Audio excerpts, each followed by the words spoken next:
regarding today's agenda, we'll start with the introduction, general definitions. Chapter 3 is for hazardous area classification concept. Chapter 4 is definition as per Indian standards. 5 is area classification as per Indian standards. Then definitions as per NFPA, that will be chapter 6. 7, area classification as per NFPA. 8 is definition as per IEC. 9 is area classification as per IEC. So the program will be different from others, like normally in other training programs, they just give the explanation about the topics, but here we'll do the practice how to do the actual hazardous area classification as per Indian standard or as per NFPA or as per IC. So this will be the our approach today. So we will first explain, and then actually do the practice in our worksheet. So you will come to know how actually we are doing the hazardous area classification. So you'll be able to understand better way, and that will be have good implementations in your workplace also. So that will help you to implement in a right way. So this is the basically approach today we are going to follow in this today's webinar. So please, next one, please. So we start with the emergency preparedness. So those who are in the public place or like in the seminar hall or conference room, so I humbly request you just to check about your emergency preparedness for today, which includes, next slide please, which includes your basic information of your site or your office, siren type for the emergency, what are the evacuation routes you have today, available at your particular conference room or public place, and where is the assembly point located. So I humbly request all the participants also, since you are from the mainly from the safety background. So whenever you are participating in any training, at least whenever you're conducting any training or conducting any meetings, having more than 5 to 6 people, so please try to follow this emergency preparedness before starting the meeting or training program. So because we know major fatalities are because of the improper evacuation or no information is available or they're stuck up. So basically these we can provide the simple preparedness before the meeting or training. So please try to remember and do it. I will share this presentation, so you will have this presentation in the group also. So you can follow this slide also in your trainings or your meetings also. Next, please. So we are starting with the technical here, chapter 1. So the chapter 1, we start with the chapter 1. So here we will have the basic definitions of the hazardous area classification. We'll take it one by one. I will try to explain in a simple way also. So please try to understand these are the basic things for the hazardous area classification. So before starting it, just I think few questions may come in your mind, like what is the basic difference between the hazardous area classification and QRA? So if you just recall your understanding about the hazardous area classification and QRA, so QRA mainly it is a quantification. So we do the frequency and the consequence analysis. We try to find out the societal risk or individual risk. So in terms of release, if you just compare QRA with the hazardous area classification, so we know that hazardous area classification, we do it for minor or moderate leakages, while in QRA, we consider minor, moderate, and catastrophic also. So we can just conclude that hazardous area classification is not applicable for catastrophic.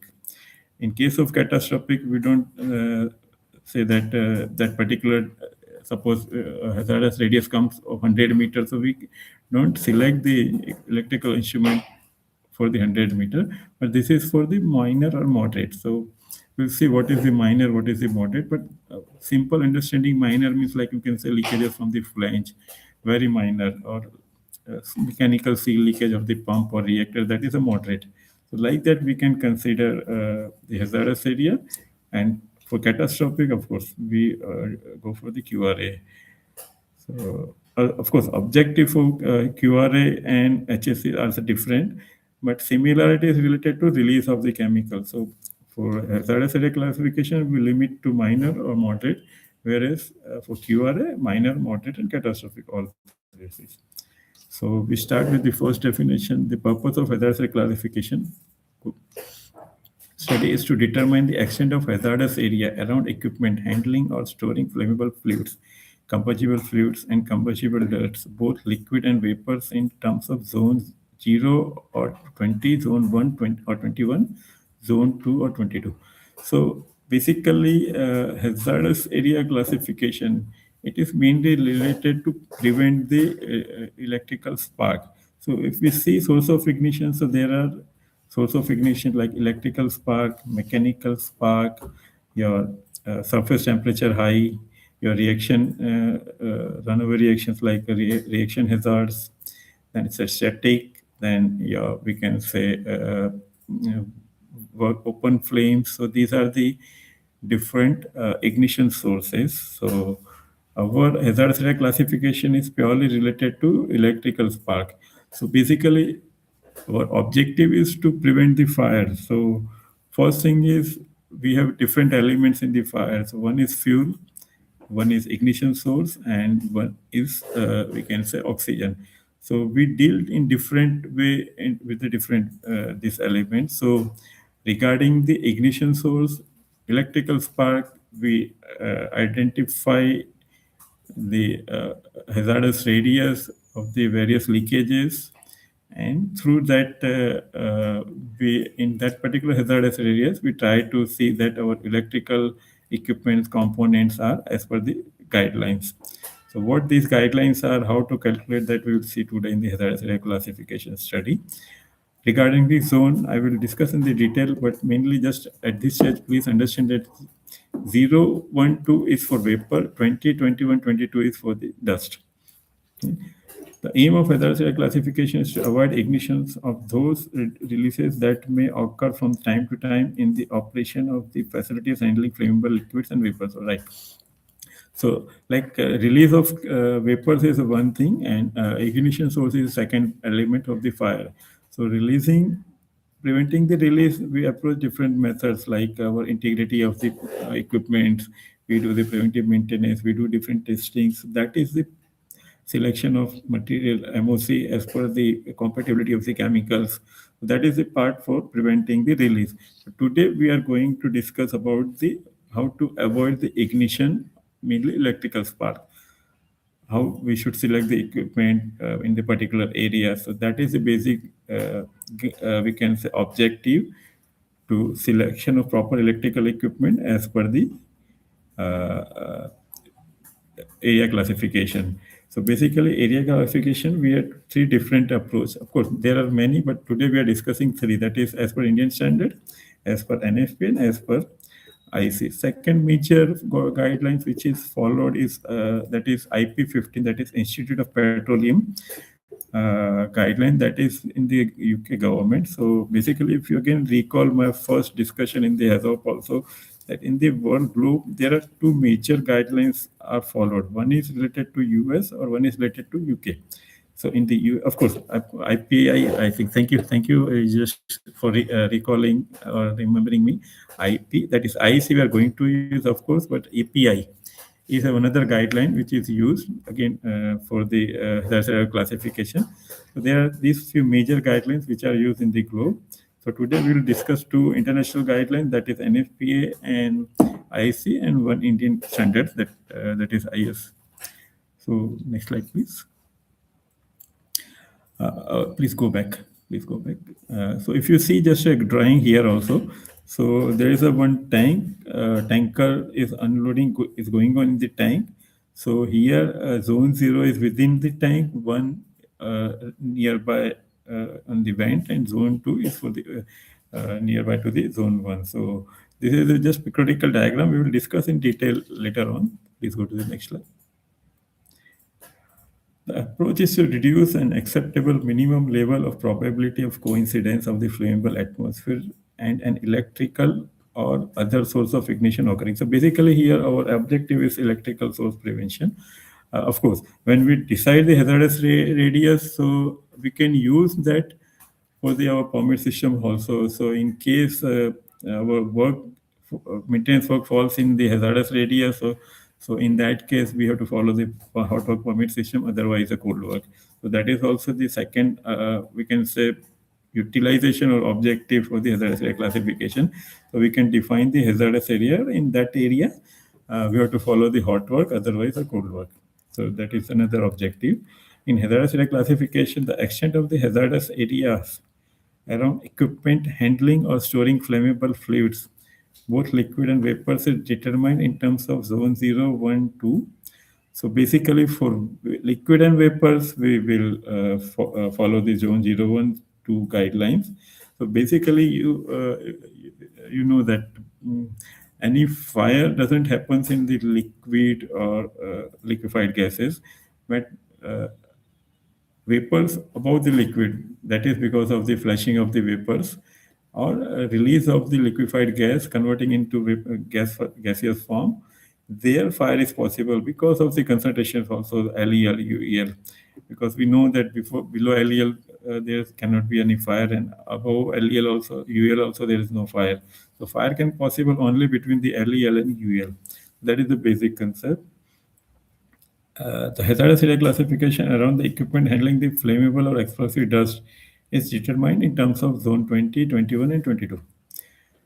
So this is also very important because dust handling and explosion, we have seen recent incident in India on the globe also related to the dust explosion. Dust explosion is much more severe, having more catastrophic results. So that is also important. And just I'm sharing my experience that first time when I was doing one HAZOP for the sugar also, that normally used in the beverages, beer manufacturing. So at that time I came to know that sugar also has a dust explosion. So anything we know is around, we are using in day-to-day life or is around us, normally doesn't have any such catastrophic consequence, but because we have to be careful when we use in our process industry.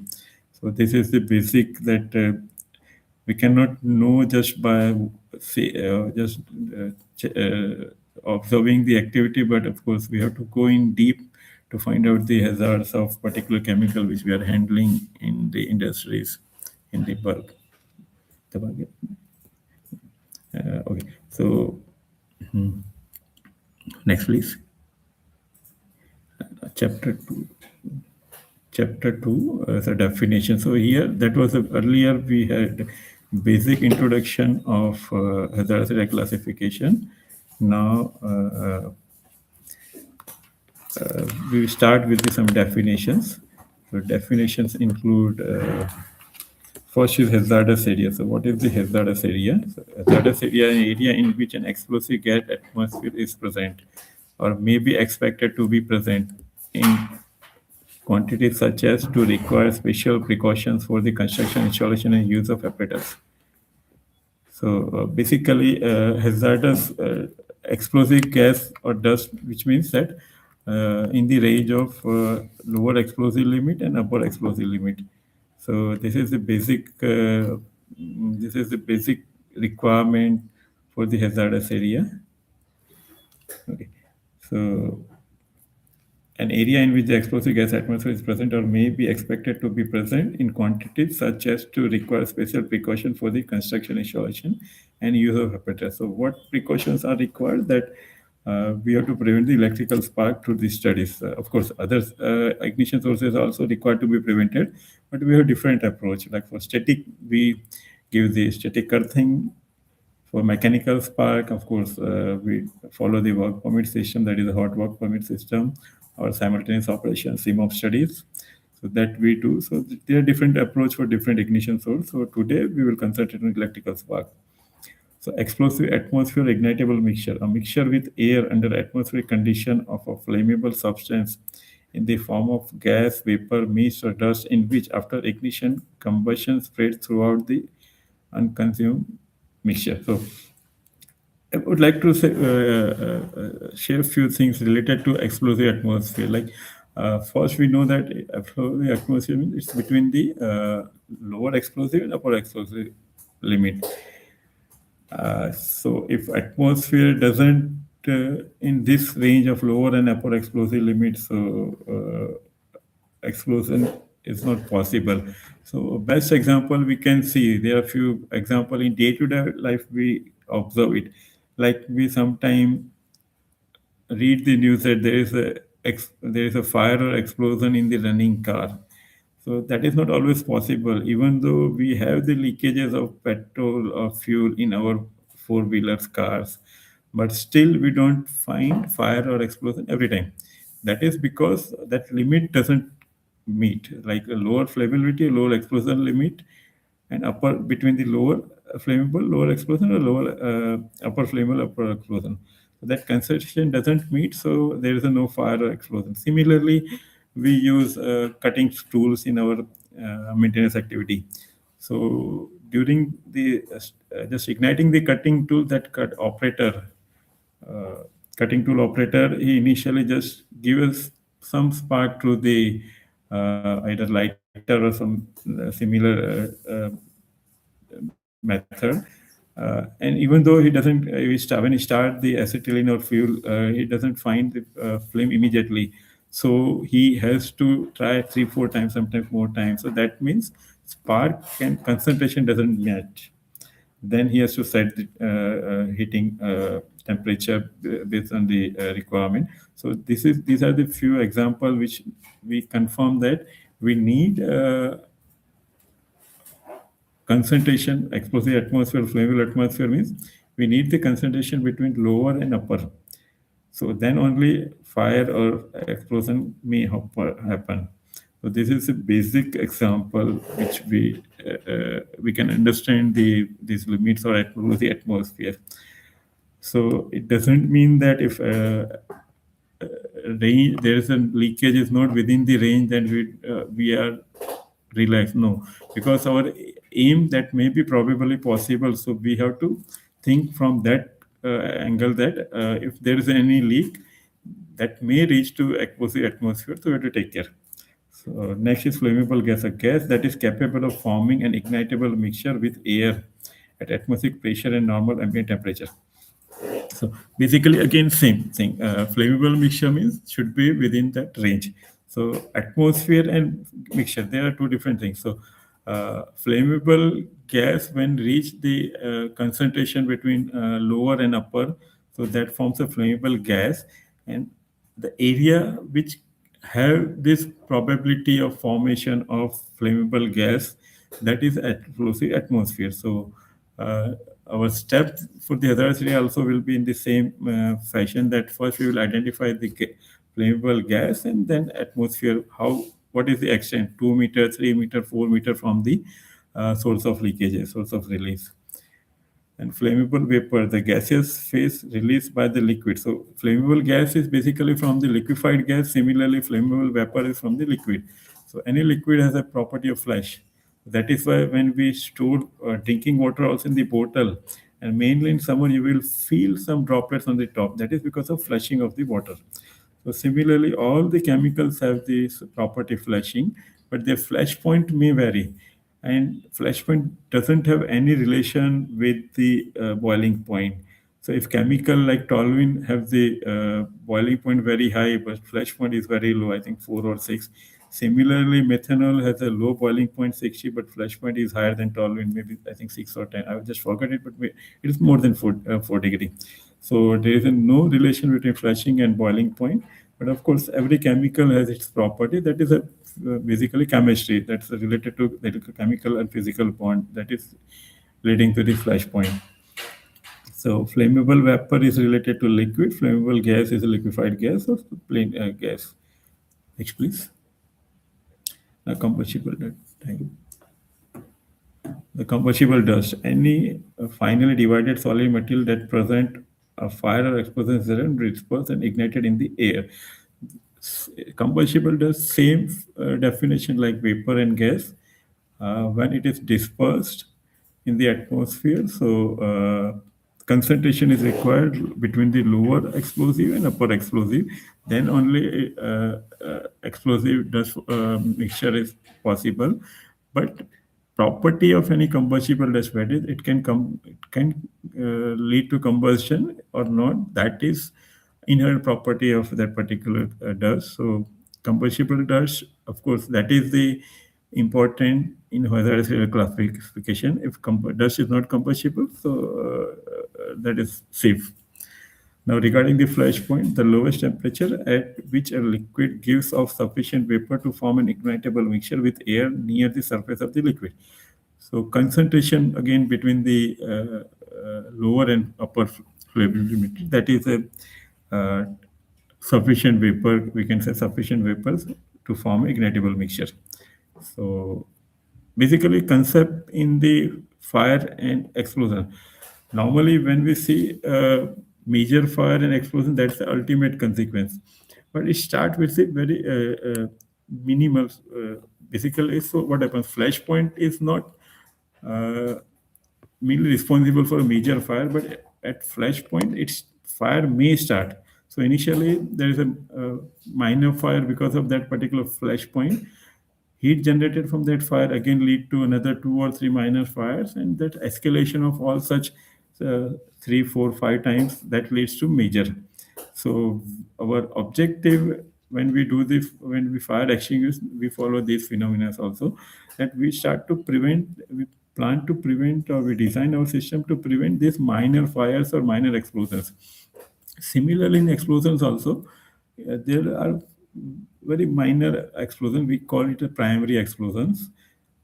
Because of generation of that heat, again, that leads to secondary explosions, and many secondary explosions leads to catastrophic explosion. So this is the basic fire chemistry or explosion chemistry.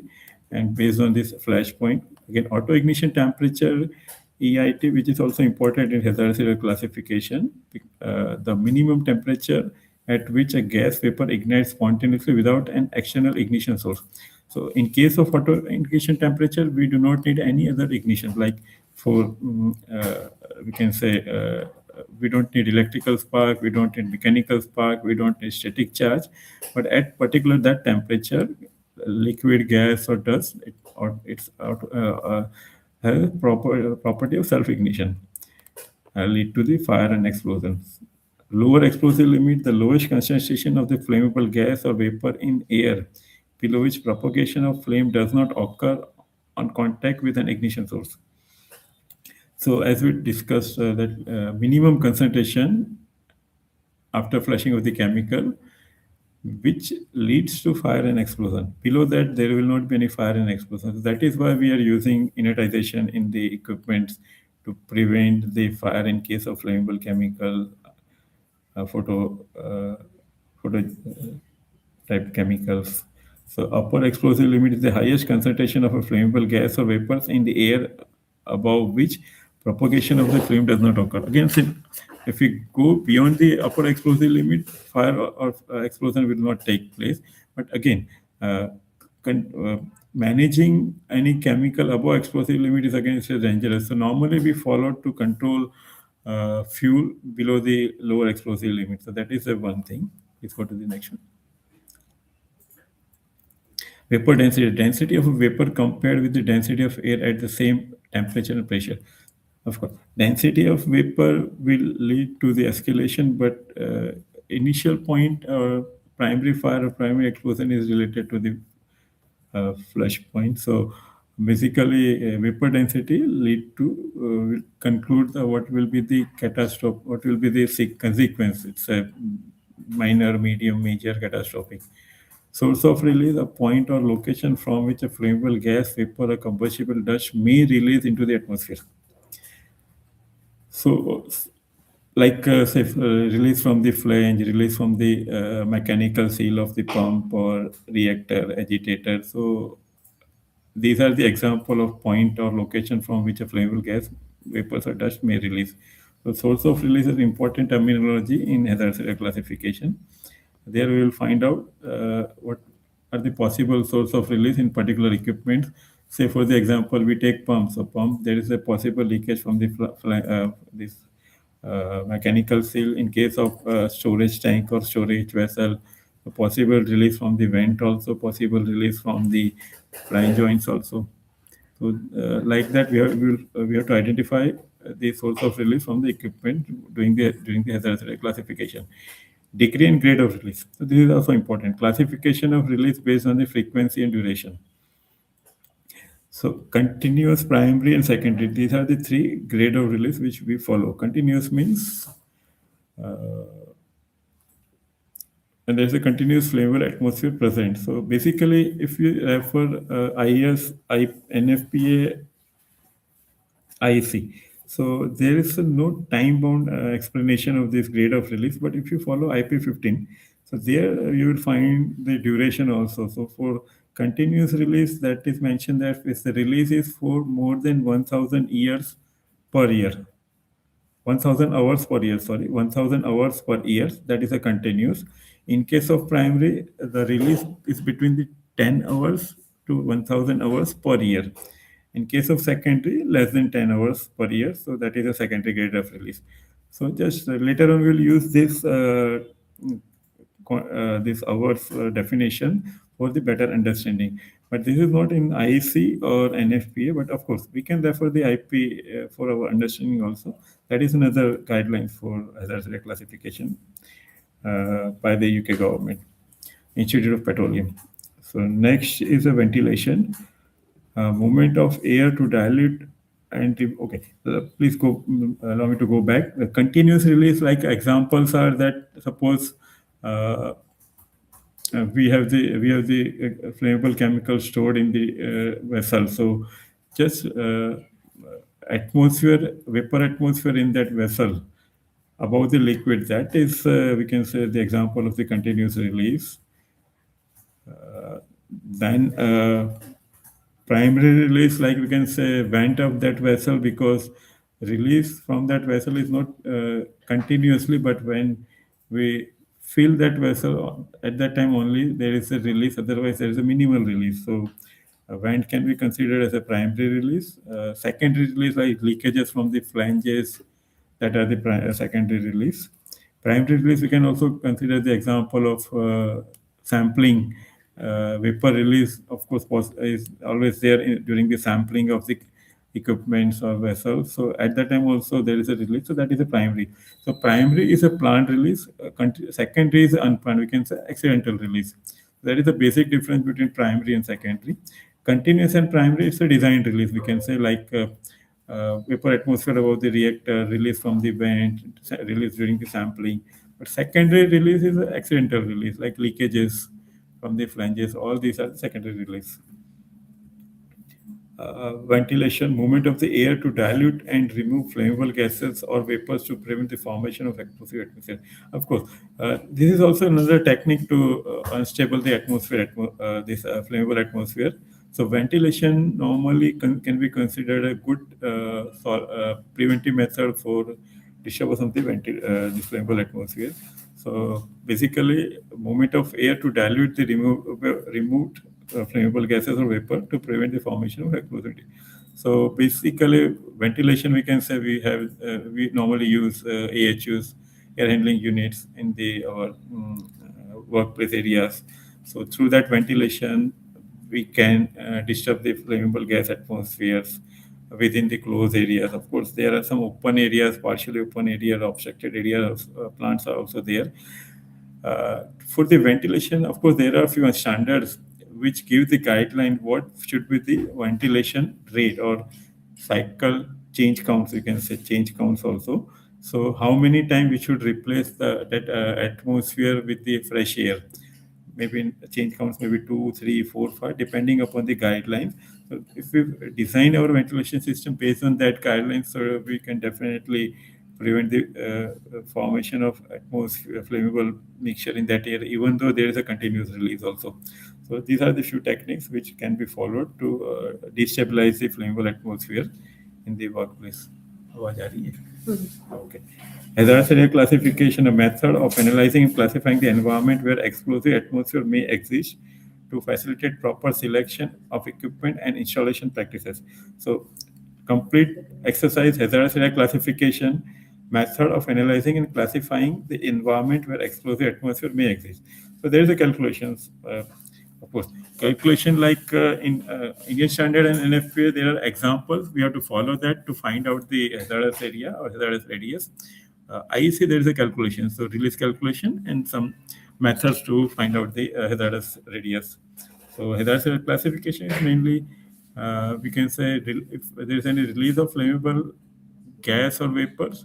So what is the extent or what is the radius in which flammable atmosphere may present? That is a method to define this radius and define the temperature class for selection of the electrical equipment is called hazardous classification. So temperature classification, of course, that we'll see later on. Please go to the next one. So there is a HSE concept, that is a chapter 3. Please go to the next one. So why HSE is required? As we discussed earlier also, HSE is required to prevent fire and explosion in the area handling flammable material. So again, definitely question should come to our minds that releases, of course, there may be minor, moderate, and catastrophic. So HSE is related to minor and moderate release only. So minor may be from the flanges or similar leakages. Moderate can be from the seal, that type of leakages. Second is ensure proper selection of electrical equipment. So of course, electrical equipment selection is a second our requirement for the hazardous area classification. So we have to select that. We will see how to select the equipment based on the classification. So basically, hazardous area temperature classification is mainly depending upon the auto ignition temperature. So there are ranges already defined. That is temperature classification 1, 2, 3, 4, 5, 6. So we will see later on what is the classification range for T1, T2, T3. Comply with statutory and international safety standards. Of course, that is a basic objective. So, like we have Indian standards, IS-5572 for the liquids, similarly for the IEC for the dust, similarly NFPA-499 or IEC for these are the international standards. So protect personal, plant, and environment. That is the objective in all the process safety studies. That we have to protect plant, personal, environment, and reputation of the company. Reduce operational and financial risk due to the accident. So for that is one of the objective in the process safety.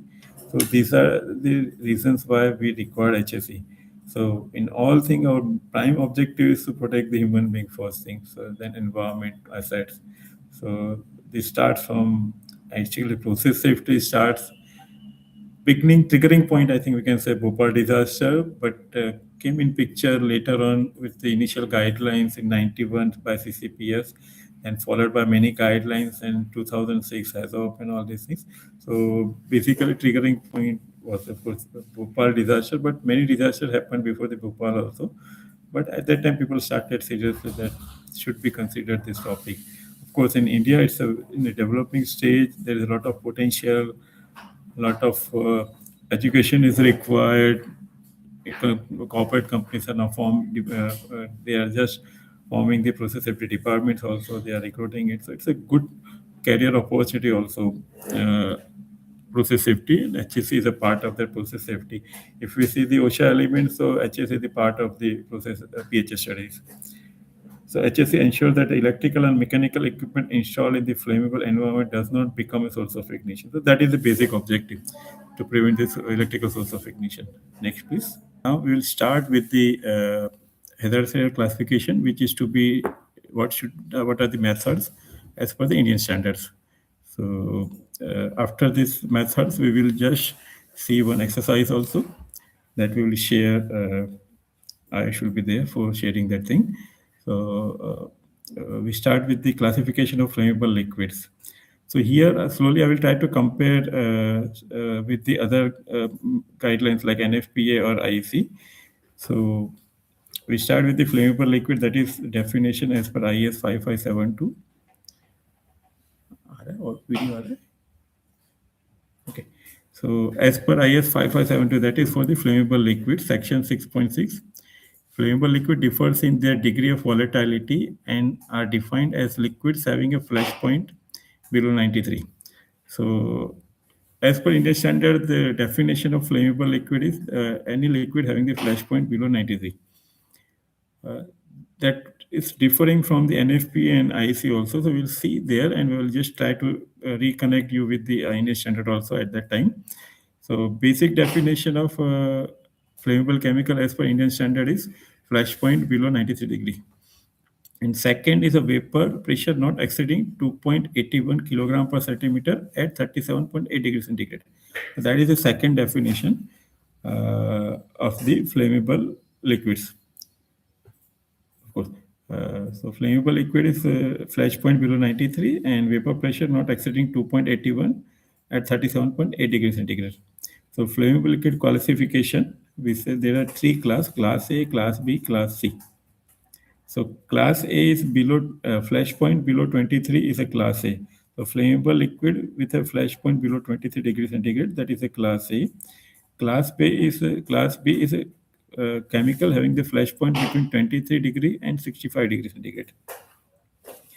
And class C is a chemicals having flash point above 65 and below 93 degrees centigrade.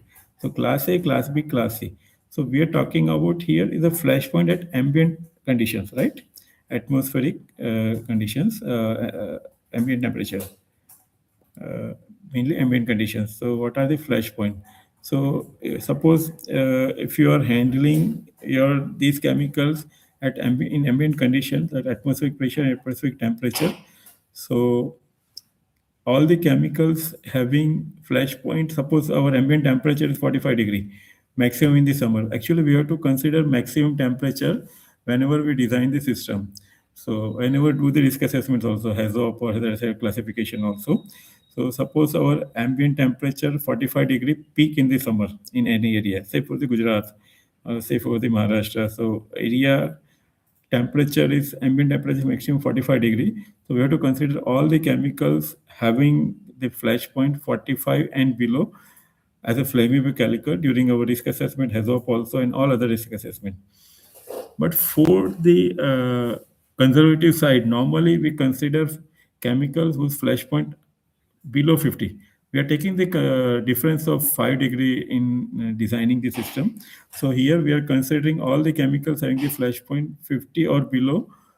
When they are operating at ambient temperature, they are considered as a flammable chemicals. Now, suppose our ambient condition, ambient temperature is, our operating temperature in the equipment is, say, 70 degree. So in that case, all the chemicals having the flash point below 70 degree ideally should be considered as a flammable chemical, but considering the conservative approach, we have to consider all the chemicals having the flash point below 75 should be considered as a flammable chemical, and we have to design our system considering we are handling the flammable chemical. There is a question that there is the one. Yeah. Okay. Fine. Let me see. So there is a question that there is a one.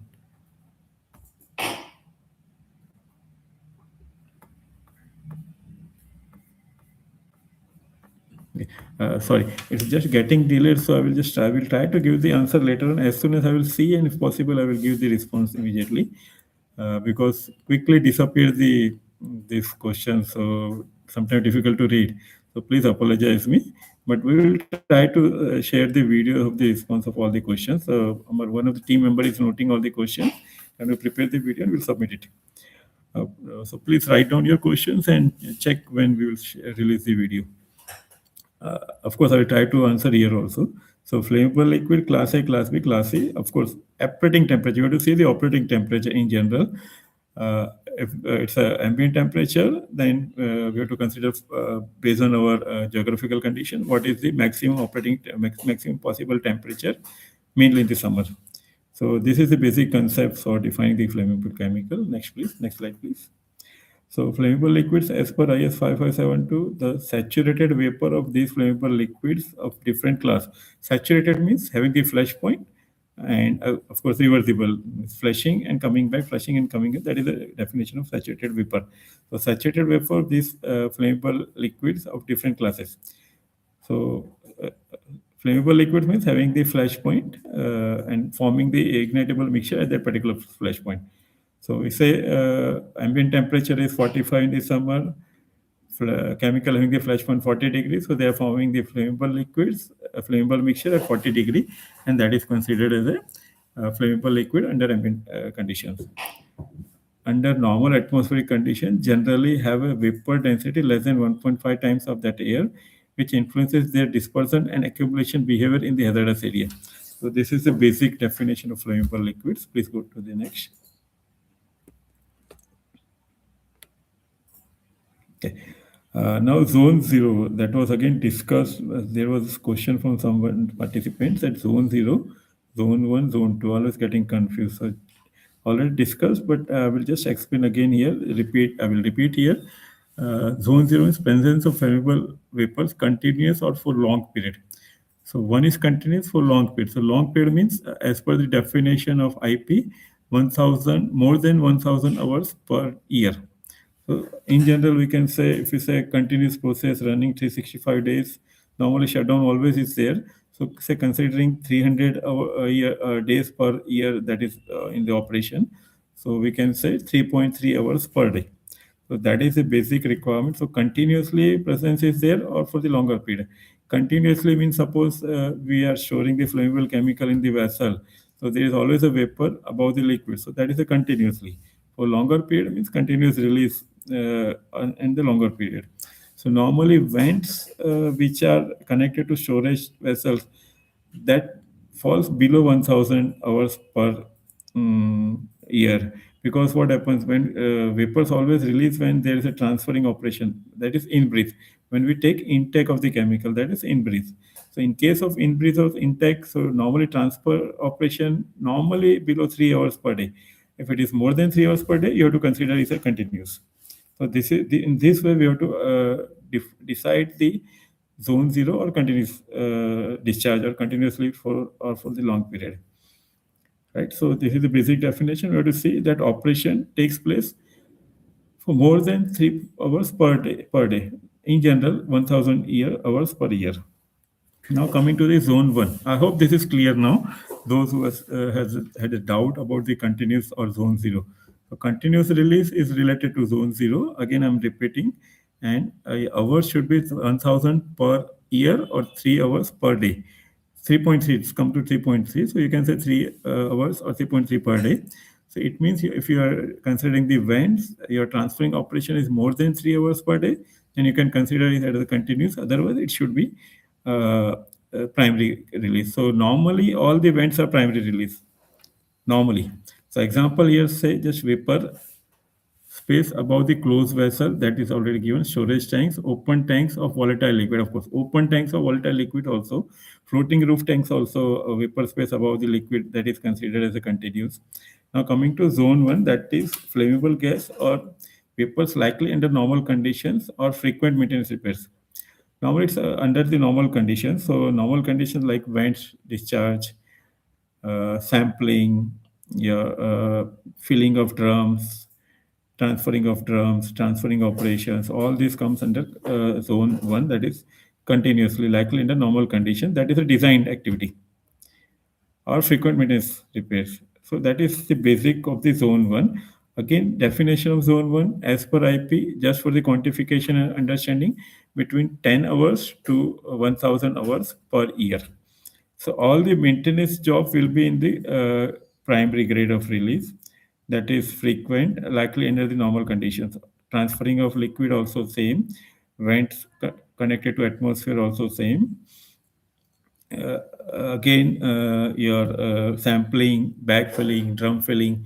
Yeah, just I would like to add one thing. In some cases, normally we provide the breather valves on the vent line or on the tank or flame arrestor. So in that case also there is always a release when there is an in-breath. The same concept, same phenomenon applicable, because always release from this vent is normally in the transferring operation, that is in-breath incoming to the tank. And in case of BVFA, breather valve and flame arrestor also, release will be always there during the in-breath. So same we have to calculate, and accordingly we have to decide it's a continuous or primary. So examples of zone 1, that is primary release, is imperfectly sealed floating roof tank, of course, if there is a continuous leakage. Pumps roof for the flammable liquids, LPG cylinder filling area, API separators, oil waste. In all these cases, there is a regular discharge, but not continuously for full day. So these are the primary release. Next slide, please. Zone 2. Zone 2 is flammable substance, unlikely under normal condition. Like normal condition is like examples of normal conditions. Where the flammable vapors above the liquids in the tanks or open tanks, your bag filling, drum filling, sampling operations, all are the normal conditions. But zone 2 is not under normal condition, means any abnormal conditions like leakages, like pressurization. So adequate ventilated liquid handling system adjacent to zone 1. That is also, say, any ventilated system. So there is a, say, suppose, say, for the example of flammable liquid storage. So there is a continuous discharge during the transferring operation. So that is a zone 1. And suppose there is a zone 1 for 2 meter, then again 2 meter for zone 2. So we can say adjacent to zone 1, that is a one example for the zone 2. Always adjacent to zone 1, there is a zone 2. Adequately ventilated liquid handling system, that is a one example. Areas with mechanical ventilation failure may allow vapor buildup. So these are the few examples for the zone 2. So zone 2 is normally during the unlikely normal conditions, under normal conditions. So this is mainly because of under normal conditions, not under normal condition. It is in the abnormal conditions, abnormal situations, right? Any release, any leakage, that is. Please go to the next one. Now, non-classified areas as per Indian standard. So, definition of non-classified areas under Indian standard, there is a different thing, different definitions. Under NFPA and IEC, altogether are different. So, we have to see which standard we are going to use. And of course, you should make a practice that whenever you are following the standards, so just make a practice. You will follow first standard which is necessary for your corporate companies or your companies. So if you say that 5572 is your first order, so you have to write down the order of precedence also. Say you are following first 5572. If you don't find any queries in the 5572, which standard next you have to follow? Suppose you say we will follow in that case NFPA. Again, if you do not find anything in NFPA, which standard you are going to follow? Maybe you can say IEC.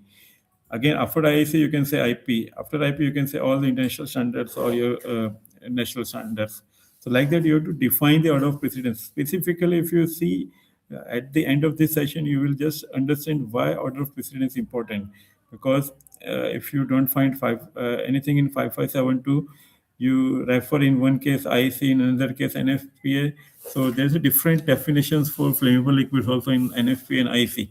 So that will mix your system with three different standards. In that case, either your design system will be rubbish or will be very poor.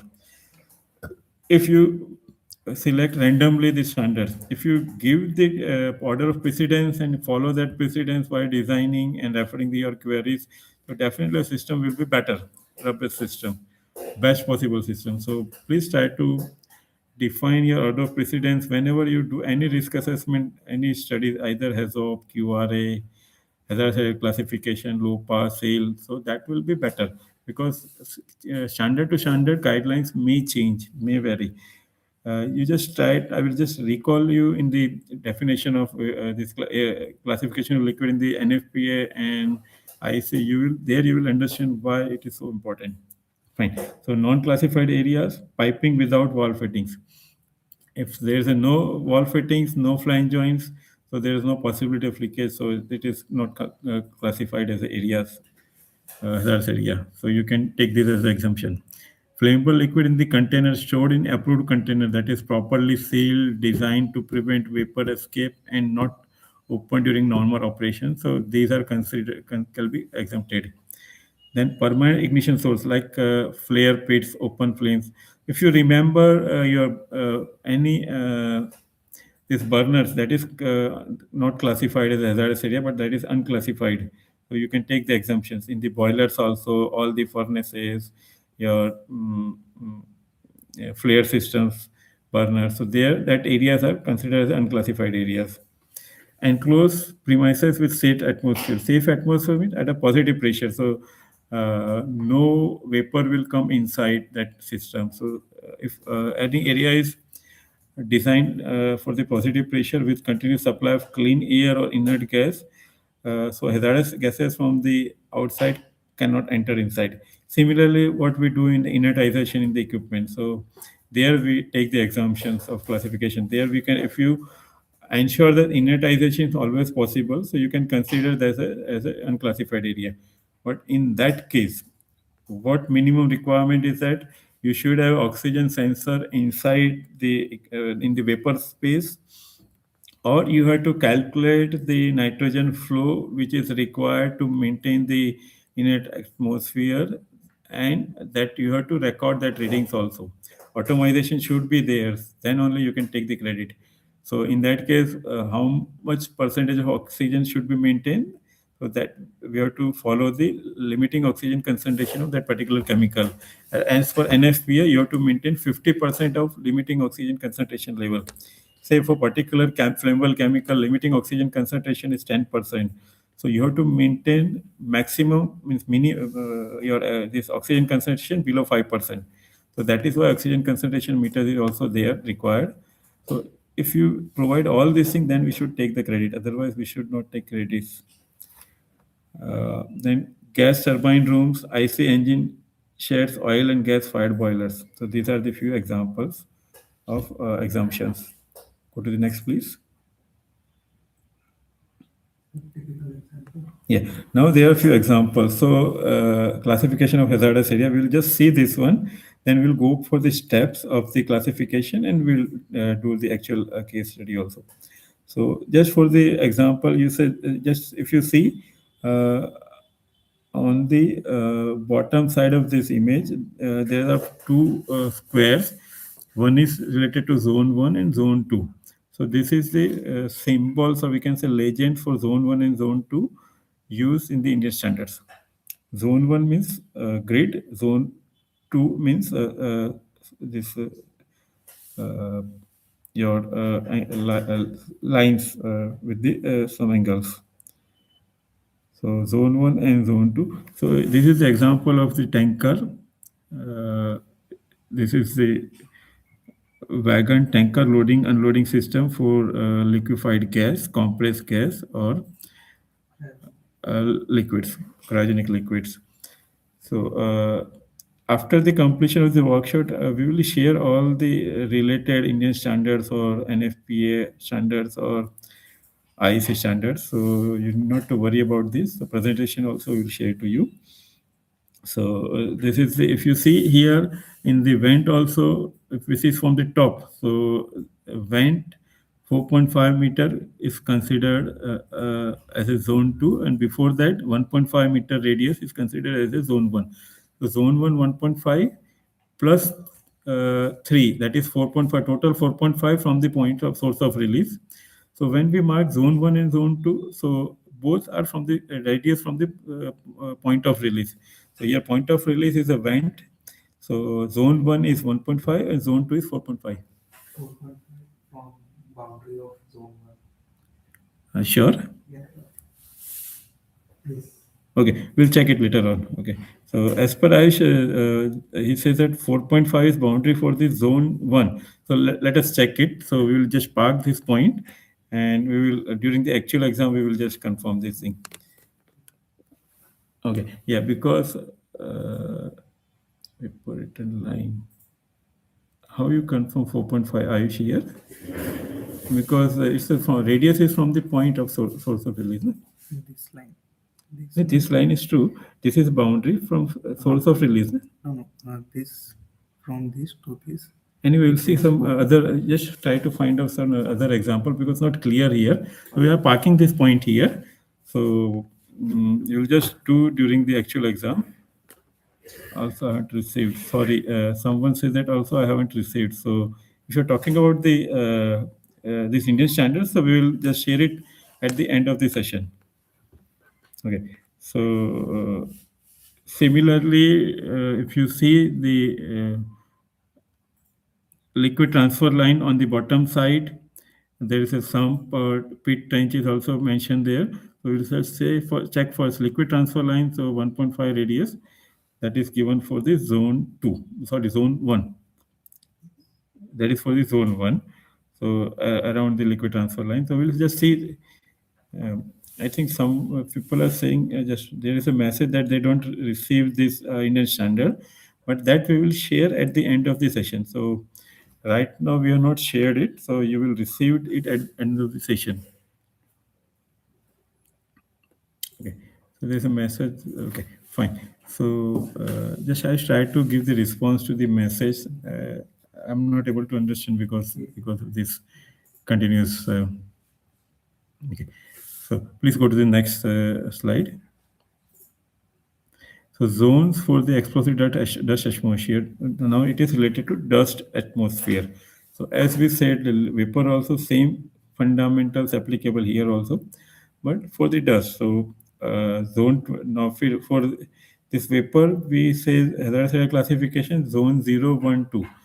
For dust, zone 20, 21, 22. So that is a basic difference. So zone 20, a place in which an explosive atmosphere in the form of cloud of combustible dust in the air is present continuously or for long period or frequently for short periods. Same concept applicable for dust also. Continuous means we can say that is as per the process requirement, like just in this silo above the dust solid layers, there is a cloud atmosphere that we can say is a continuously present. So that is as per the continuous definition. Or continuous while filling the dust bags, powder bags. That is also one of the example. If you take the samples also for the dust, that is also the example for the continuous. That is zone 20. So location inside dust containment, hopper, silo, silence, and filters are the examples. Here, if you see in the drawings, few points are marked. That is, if you start with the one, so one is a zone 21, usually 1 meter radius. Zone point two is a zone 20, that is inside the hopper. So that is a zone 20. Zone 21, that is outside the hopper, similar to the vent case. Then three is the floor. Hopper is just on the floor. Fourth is the back discharge hopper, that is the point, and fifth is to the process. So these are the examples explained with the different nomenclatures, legends. Okay, please go to the next slide. So zone 21, a place in which an explosive atmosphere in the form of a cloud of combustible dust in air is likely to occur occasionally in normal operation. So occasional like backfilling, sample, all these are the occasional. Examples, area outside the dust containment in the immediate vicinity of access door that are frequently opened or removed for operational purpose when explosive dust air mixture present inside. If room, there is a dust mixture present, so area immediately to the door, opening to the door, that is zone 21. Area outside the dust containment near filling and emptying of the points, like in case of this this hopper, we have seen that just outside the hopper is a zone 21. Similarly, in the case of bag filling, just outside the bag is a zone 21. Like a dump station, belt discharge points are these are the example of zone 21. Please go to the next one. Now, zone 22, a place in which an explosive atmosphere in the form of a cloud of combustible dust in the air is not likely to occur in normal operation, but if it does occur while persist for a short period only. So, examples again, leakage, outlet from the bag filter vents in the event of malfunction of the operation may emit explosive dust atmosphere. So, this is one of the example. Location here equipment that is open infrequently or like equipment that based on the experience may develop leaks where dust can release due to the internal pressure. So these are the few examples in the abnormal conditions. So if there is an internal pressure, excess pressure, relief of dust. So that is basically an example of zone 22. Such as pneumatic equipment or damaged flexible connections also. That's the example of zone 22. Next slide, please. So area classification for India standard. So we'll see the steps here. So please go to the steps, Aish. So there are 5 steps. Prepare characteristics of chemicals. Prepare a list of equipments and its representative chemical. Identification of point source or source of release. Then determine the grade of release and determine the zone and the extent of hazardous area. So we will take one by one step, and here we will share our worksheets also. So you will be able to understand very easily. We start with the prepare characteristics of chemicals. So we make a table here. So first list out all the chemicals. Ayush, please go to the next slide. So prepare characteristics of chemicals. The first step in hazardous area classification is to prepare the characteristics of chemical involved in the process. This include collecting essential data such as flash point, vapor pressure, explosive limit, auto ignition temperature, gas group, temperature class, and in case of dust, particle size and ignition properties.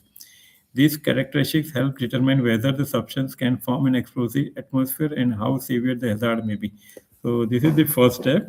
We collect the information on the chemicals, just convert in the table form. So we will have a ready reference for the study. So please go to the next. Yeah, please share the worksheet. Please share this table first. So how we make the table and collect the information. I should say sharing this table, so please wait for a few minutes.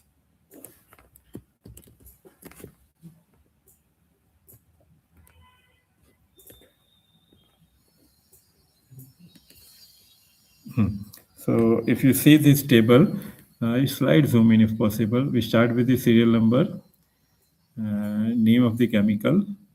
So say, let us take the example. We have the list of chemicals. We are collecting the data for toluene. So nature of chemical is liquid. Flash point of chemical is 4.44.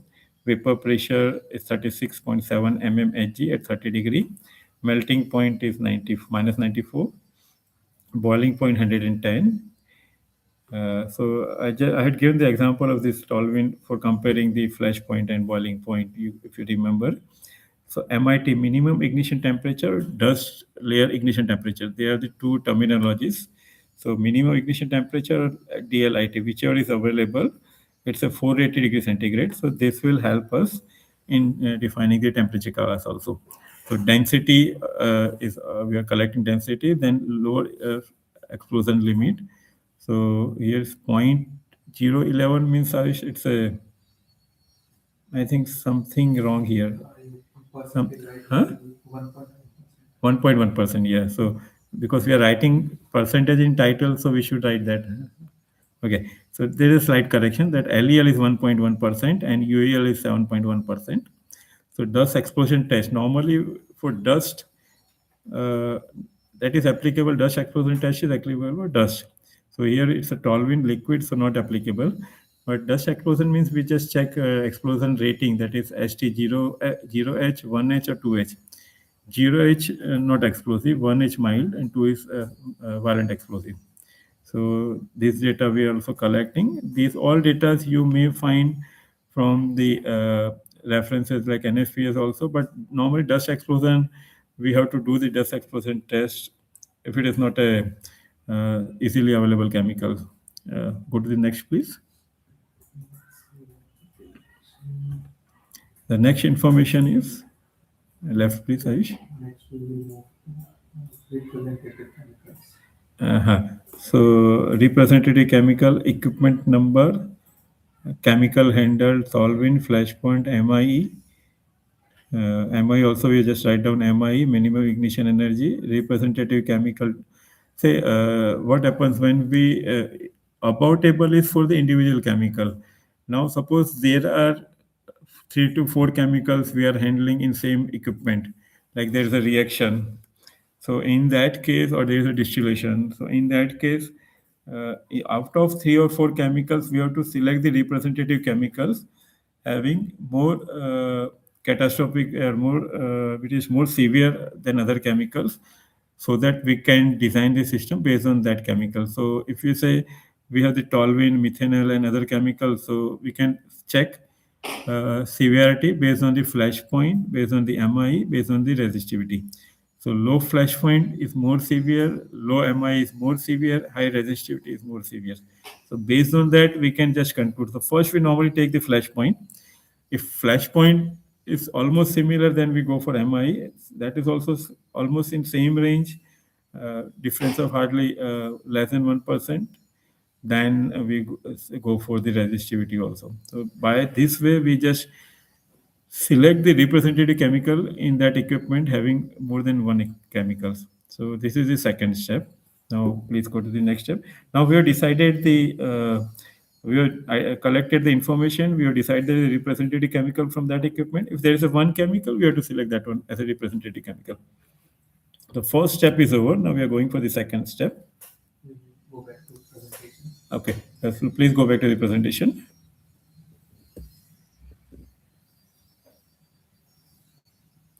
So first step is over. Please go to the next slide. So second step is prepare. This representative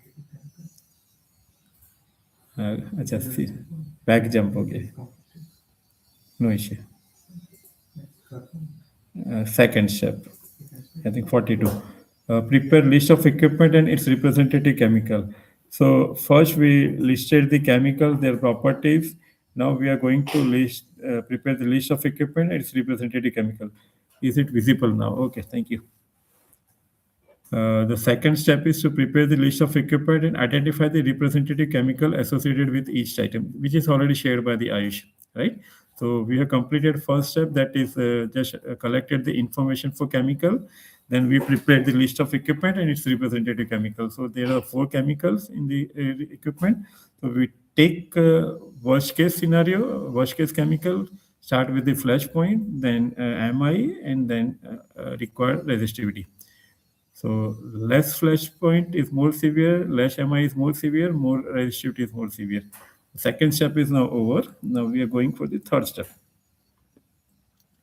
Please go back, Aish. I think we have to just say some examples of the equipment. So please go to the second step.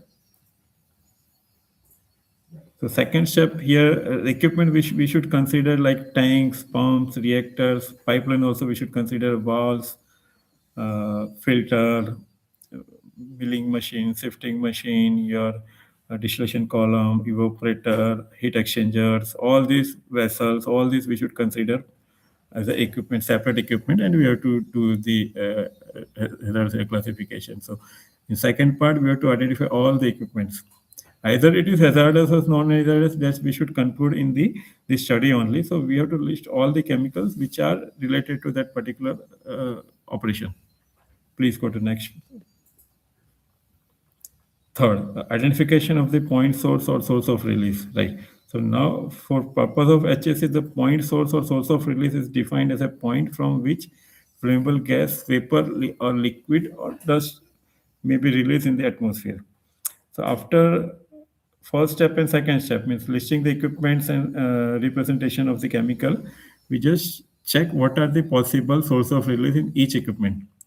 So typically, this includes equipment that has a potential to leak. Example, various items of the plant equipment, pipe work, flow lines, flanges, valves.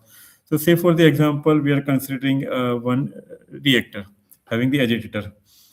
The source of release will be from the mechanical seal of the agitator. Then there's leakages from the flanges. So these are the source of release, so that we have to list out in the our table. So please share this also.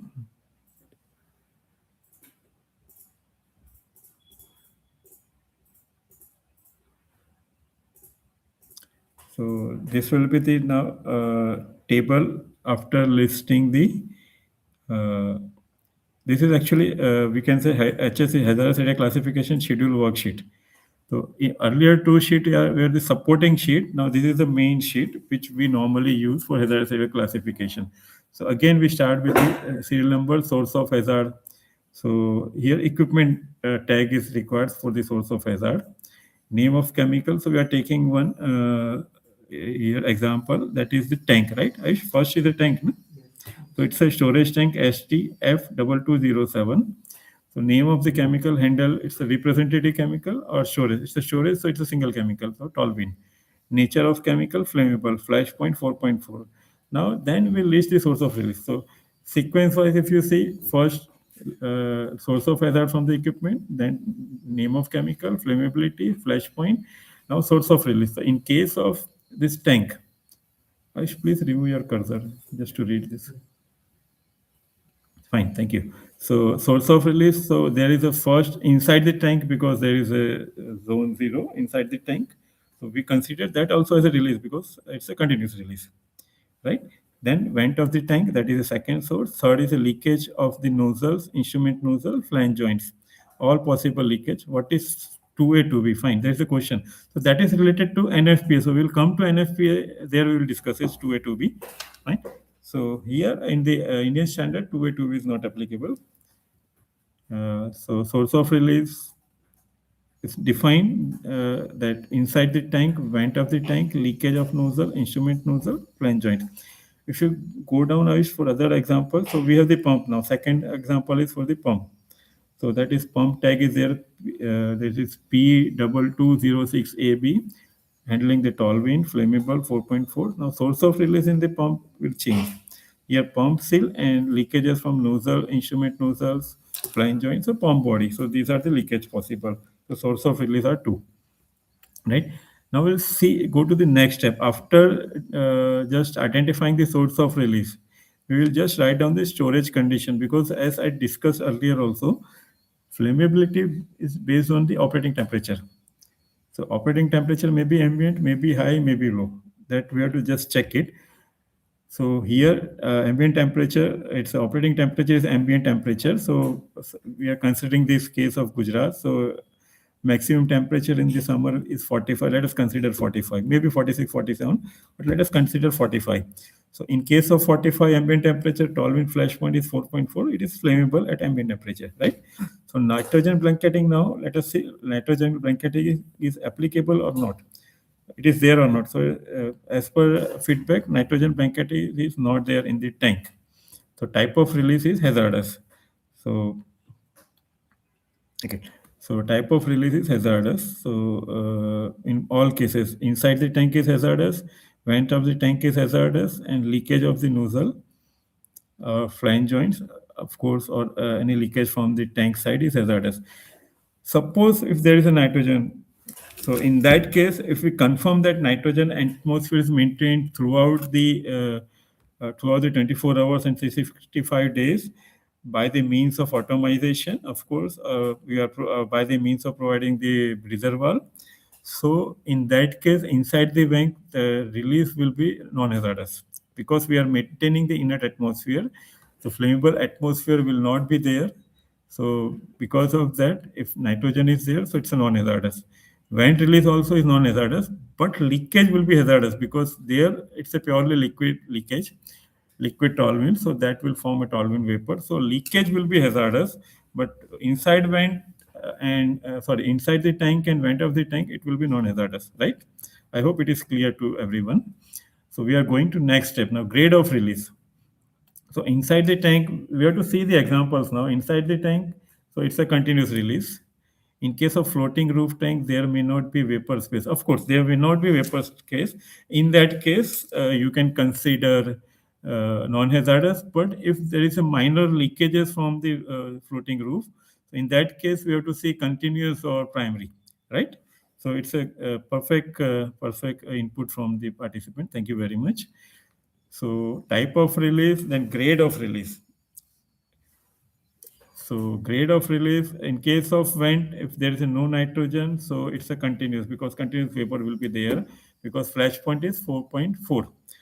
Now suppose there is another situation, another chemical and flash point is 65 degree and we are handling at ambient temperature. In that case, because ambient temperature is 45 and flash point is 65, so going to the type of release, this will be non-hazardous because we are handling below the flash point, right?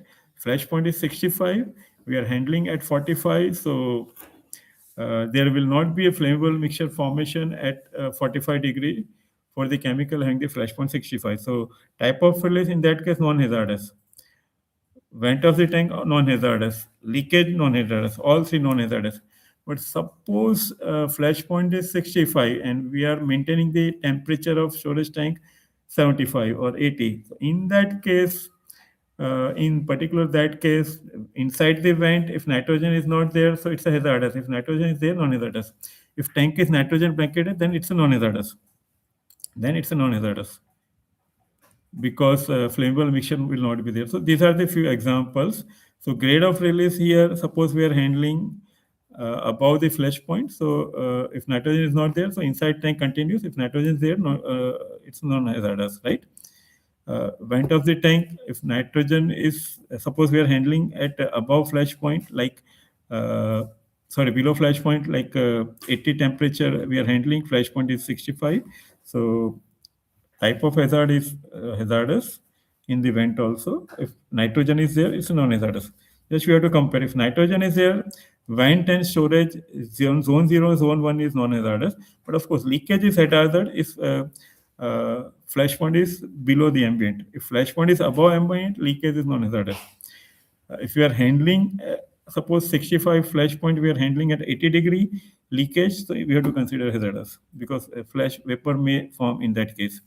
So again, going back to our Tolvin, so grade of release continues for the inside tank. For vent, it's a primary. For leakage, it's a secondary. So relative density is 3.1 in all cases. Ventilation condition, adequately ventilated in the atmosphere. So please go to the right, Ayush. So hazardous area, what should be the hazardous area in this case? So selection of the guidelines, so as per IS-5572 figure H7, I will share that figure. H7, we'll just see first here, then we'll go to there. As per that figure, zone 0 went to the scrubber is zone 1. And zone 1, 3 meter around the tank and up to the height of dike wall. Temperature class is T1 because our auto ignition temperature of Tolvin is 400 something, right?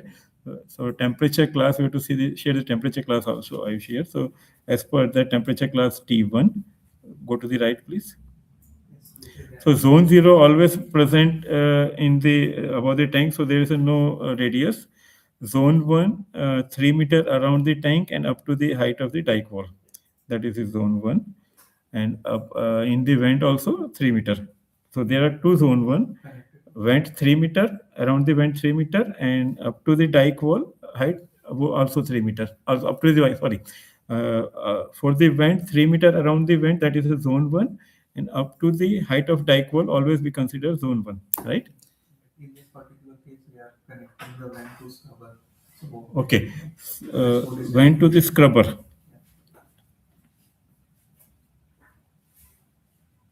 Okay, so vent to the scrubber, so there is no release in the atmosphere, right? If it is not connected to the scrubber, in that case, there is a zone 1, that is a primary release, and that, as per the drawing, we have to see it. For zone 1 and zone 2 also in the vent, but this vent is connected to scrubber, so there is no direct release of the hazardous chemical to the atmosphere, so we are considering it as a non-hazardous vent. And so in the case of zone 2, 3 meter around the tank and up to the height of dike wall. I think there's a error that we have mentioned zone 1 there. Zone 2, that should be zone 2, that is 3 meter around the tank and up to the height of dike wall. That is true. So just we are going to the example here. So I just reconfirm that because connected to the scrubber, so zone 0 is inside this vessel, zone 1 is not possible because vent is connected to scrubber, no release of hazardous chemical into atmosphere. Zone 2, 3 meter around the tank, that is a zone 2. There is a mistake in writing in the column. That apologize for that. That is, so instead of zone 1, you have to read zone 2 in the column. So zone 2 is 3 meter around the tank and up to the height of dike wall also. So these are the two things to be considered as a zone 2, right? Temperature classification, I should please share if you have the table for the temperature classification. Sorry? It's zone 1 only. Where? We're able to see the page and as well as the. Where is zone 1? Okay, 3 meter around the tank. 3 meter around the tank is a zone 1, and dike wall also zone 1. We are considering the leakage of the tank, that is a zone 1, and height of the dike wall also zone 1. Okay. So this is the as per the example. Apologize for my wrong information. If you see this figure H7 as per IS, that is around the tank, legend is zone 1. So 3 meter around the tank, all the side, that is zone 1, and up to the dike wall, that is zone 1. So we are considering this as a zone 1. Here, vent zone and zone 2 is shown here, but our vent is storage tank is connected to scrubber. So that this vent hazardous area classification is not applicable for our tank of the tall-wind, which is in the process. So this is the actual basically classification of that area. Now, Aish, please share the temperature classification also. This, the table for the temperature classification.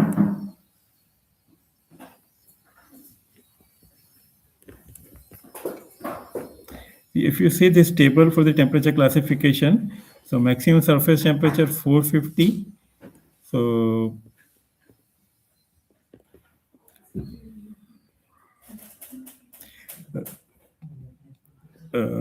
temperature, this T1 classification is T1.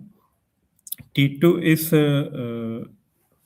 if you go to the range, Aish, please, just next table, that will be more clear, that table marking the yellow color, no? That will be more clear. So if I will explain, that will be confusing here. Okay. This one, if you see, this is a more better understanding here. So in case there is a marking, if you see spontaneous ignition temperature of the gases, that is the temperature. Range is mentioned 85 to 100, 100 to 135, 135 to 200. So temperature classes of the equipment. So what range we can select? So in case of T6, we can select the gases having the this auto ignition between 85 to 100, right? In case of T5, we can select 100 to 135, right? In case of T4, we can select 135 to 200. In case of T3, 200 to 300. In case of T2, 300 to 450. And more than 450 is T1. So any gas, any liquid having the auto ignition temperature more than 250, or MIT, or in case of dust, LIT more than 450, it's a T1. So in our case, it's a more than 450 auto ignition temperature. So it's a T1 for the turbine. But temperature classification is T1 in our case. So we have to select all the equipment having the temperature classification T1. Further classification is also required, but that is not mentioned in the in standard. So then we will refer in our NFPA or IEC standards. So in case of Indian standard, our classification ends. Please go to the table again.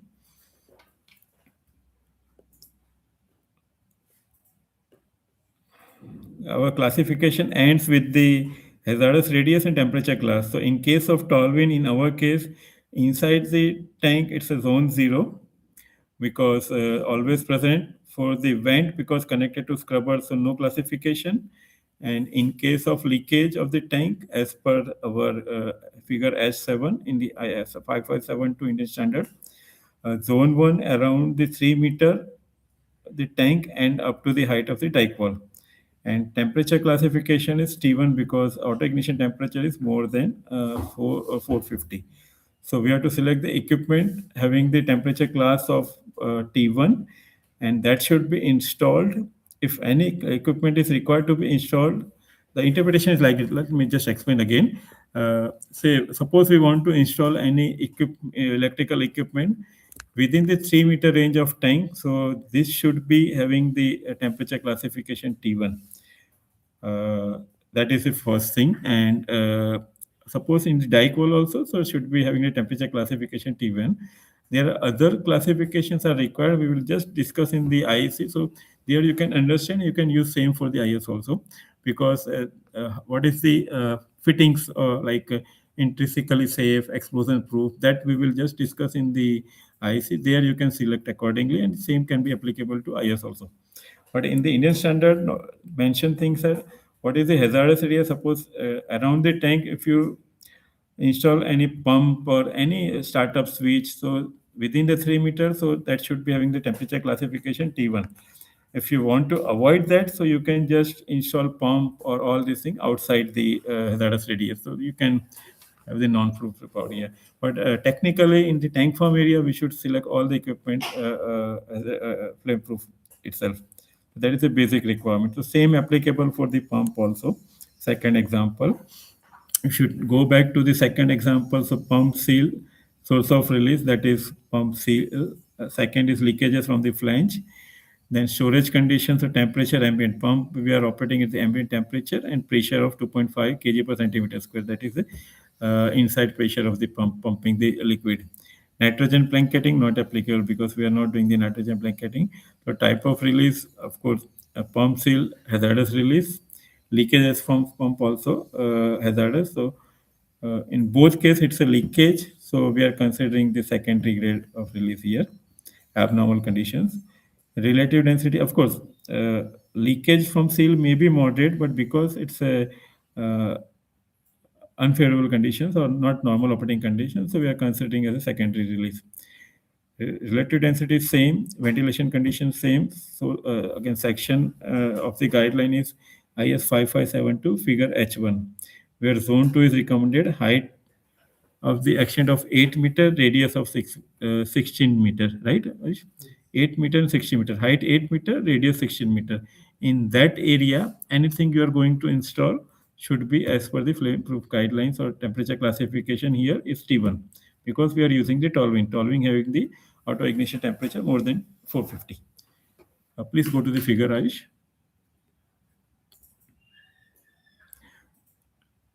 Significance of relative density, there is a question. In IS or NFPA, it is not there. But when we calculate the release, there we use the vapor density. So you will see the significance of vapor density in the IEC calculations. There we will calculate the release velocity or release characteristics. So there we will use this vapor density. So, but in as a normal practice, we collect all the data because sometimes we may have to go to IEC for the calculation. So as a normal practice, we collect all these data. Please go to the Ayush example. Yeah, this is the example H1. Please zoom in, Ayush. So freely ventilated process area heavier than air, gases or vapor. This is for the example for heavier than air, gases. Source of hazard located near the ground level. So if you see, this is the similar to the pump. Source of hazard is ground level.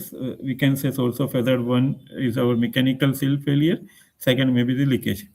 So if there is a sump or pit or trench below there, that is marked as a zone 2, zone 1 as per this legend. Zone 2 is silent lines. And area suggested where large release of the volatile products may occur, so zone 2 is dotted, right? So if you see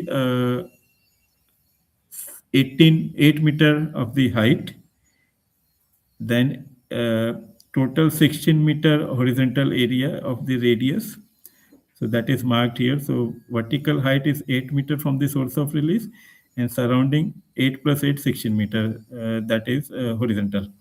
So this is the radius we are following. So in 16 meter horizontal or 8 meter vertical, any electrical equipment, switch, startup, panel, anything is to be installed, that has to be as per this classification only. So this is the basic objective. So by this way, we can prevent the electrical spark because if the class 1 temperature, so that will prevent the entry of flammable vapor into that switch and will prevent the, or will secondary, because of flame proof fittings, spark coming out from that switch, we can prevent through selection of that particular fittings like explosion proof or which type of fitting is required, that we will see later in the IEC. So these are, by this way we can select the electrical equipment for the particular hazardous area classification of the tolving in the storage tank or in the pump. This is the case of pump. Similarly, earlier was the case of the storage tank. So this is the, I think, please go to the work presentation again back, Ayush. I hope we have completed this classification steps. Let us quickly see it. Then do we have this test for this also, IS? Here. We'll at the end of. Or what we will do, we will do in the beginning of the next session. We will continue now with the NFPA, right?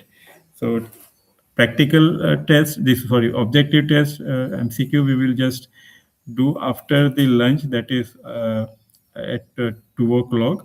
But now after completion of this IS, we will just see whether any point is missing in the IS, then we will switch over to NFPA.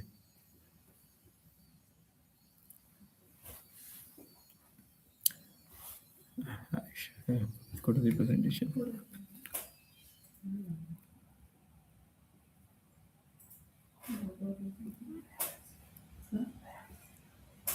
Sorry?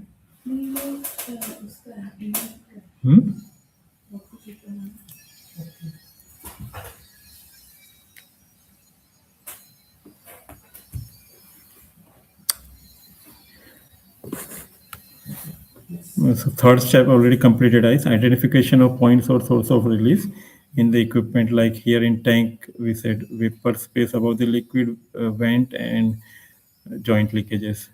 Okay. Now please go to the fourth step. Determine the grade of release. So as this is already done, that we have decided the grade of release. 3 grade of release are defined in terms of their likely frequency and duration. Definition reference is taken from the Model Code of Practice IP that already discussed that continuous grade release, that is continuously or nearly so, or occurs frequently for short periods. Primary grade of release, that is likely to occur periodically or occasionally in the normal operation. Secondary grade release is unlikely to occur in normal but in the abnormal condition. So from the table you can see continuous, that is present continuously or long duration for the more than 1000 hours per year and resulting in zone 1. Primary, that is occurs in normal operation between 10 to 1000 hours per year and resulting in zone 1. Secondary is not expected in normal operation. It's abnormal condition. It presents less than 10 hours per year, and that is zone 2, resulting in zone 2. Please go to the next step. Classification procedure is already completed. Better to skip this one. Grade of release as per Indian standard, we already done it. So go to the next step, please. Determine zone and extent of hazardous area. So we have decided the zone in the table and decided the extent of hazardous area from the figures. Like for Tolvin, because there is a inside tank, it's a zone 0. Vent is connected of Tolvin to the scrubber, so it's a non-hazardous. If vent is open to the atmosphere, in that case it's a hazardous, and as per the drawing which is shared earlier as example. And in case of leakages, so it's a zone 2 around the tank, 3 meter and up to the tank level. So that is the extent of hazardous area. Then we have decided the classification temperature, that is T1, because of auto ignition temperature is, I think, something 480, that is above 450. So please go to the next one. So zone 0, zone 1, zone 2 is already decided. Please go to the next one. Explosive dust. Now it is related to explosive dust. The procedure for identifying the zone of the risk. The first step is to identify the material characteristics, same which we already done for the liquid. Same is applicable here. So same steps are there. Same method you have to follow. And the examples are in the reference standard. Please go to the next one, Aish. The reference standard is IS-IEC. What is the number, Aish, for the reference standard? Please go to the next. So reference standard is IS-61241. That is based on the IEC again. Normally we call it as IS-IEC-61241. Same things are applicable. Based on the likelihood of the formation of the potential explosive dust, areas can be designed according to table 5.1, zone 20, 21, 22. That is already there. But same procedure as vapor, nothing changed, and same table we have to follow. Please go to the next one.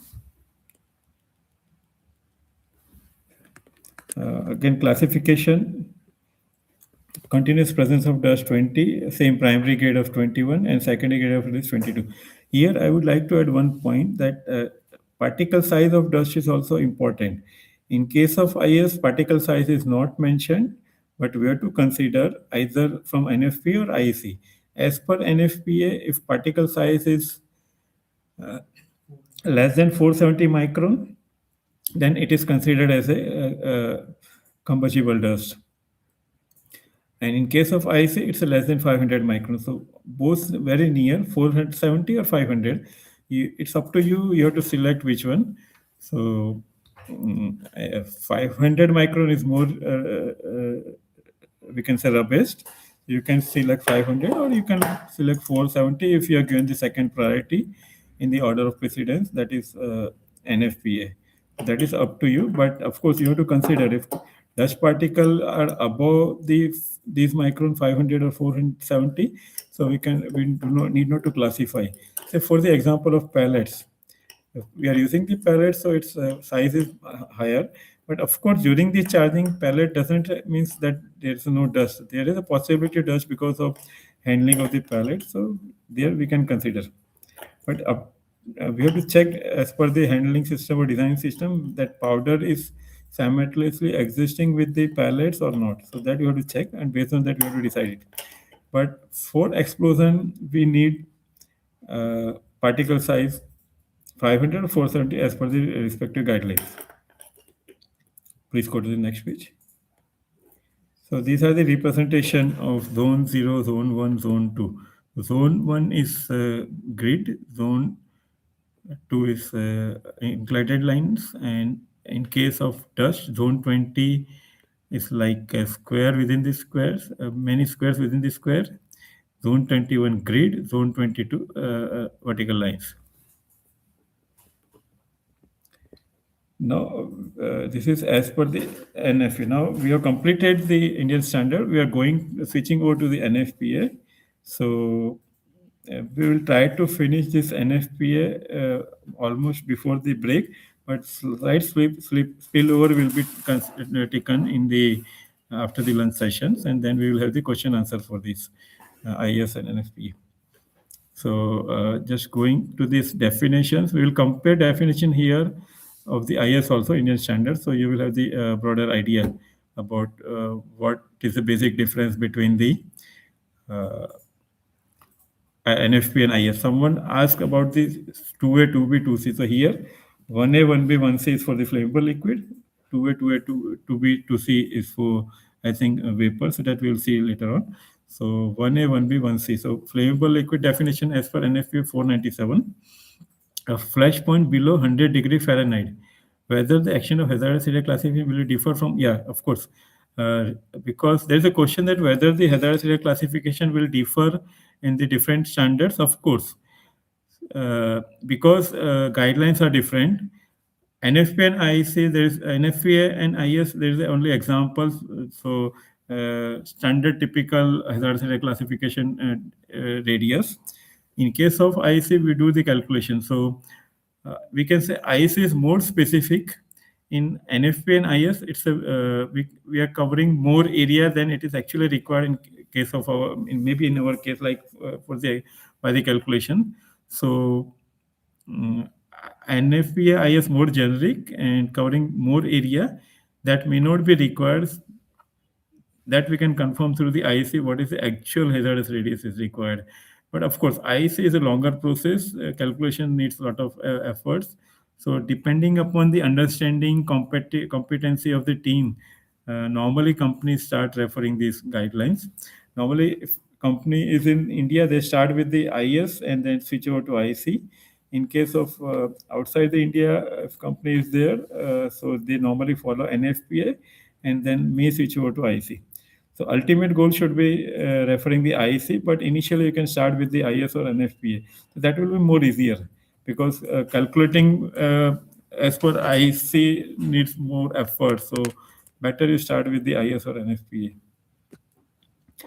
As per NFPA 497, a flammable liquid is defined as a class 1 liquid having the flash point below 100 degree Fahrenheit or 37.8 degree centigrade, and same that vapor pressure not exceeding 40 psi at 100 degree Fahrenheit or 37.8 degree centigrade.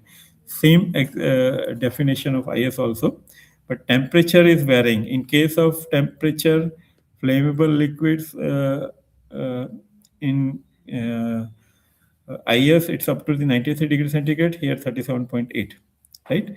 So again, going in detail in this flammable liquid definition, so you can see the difference.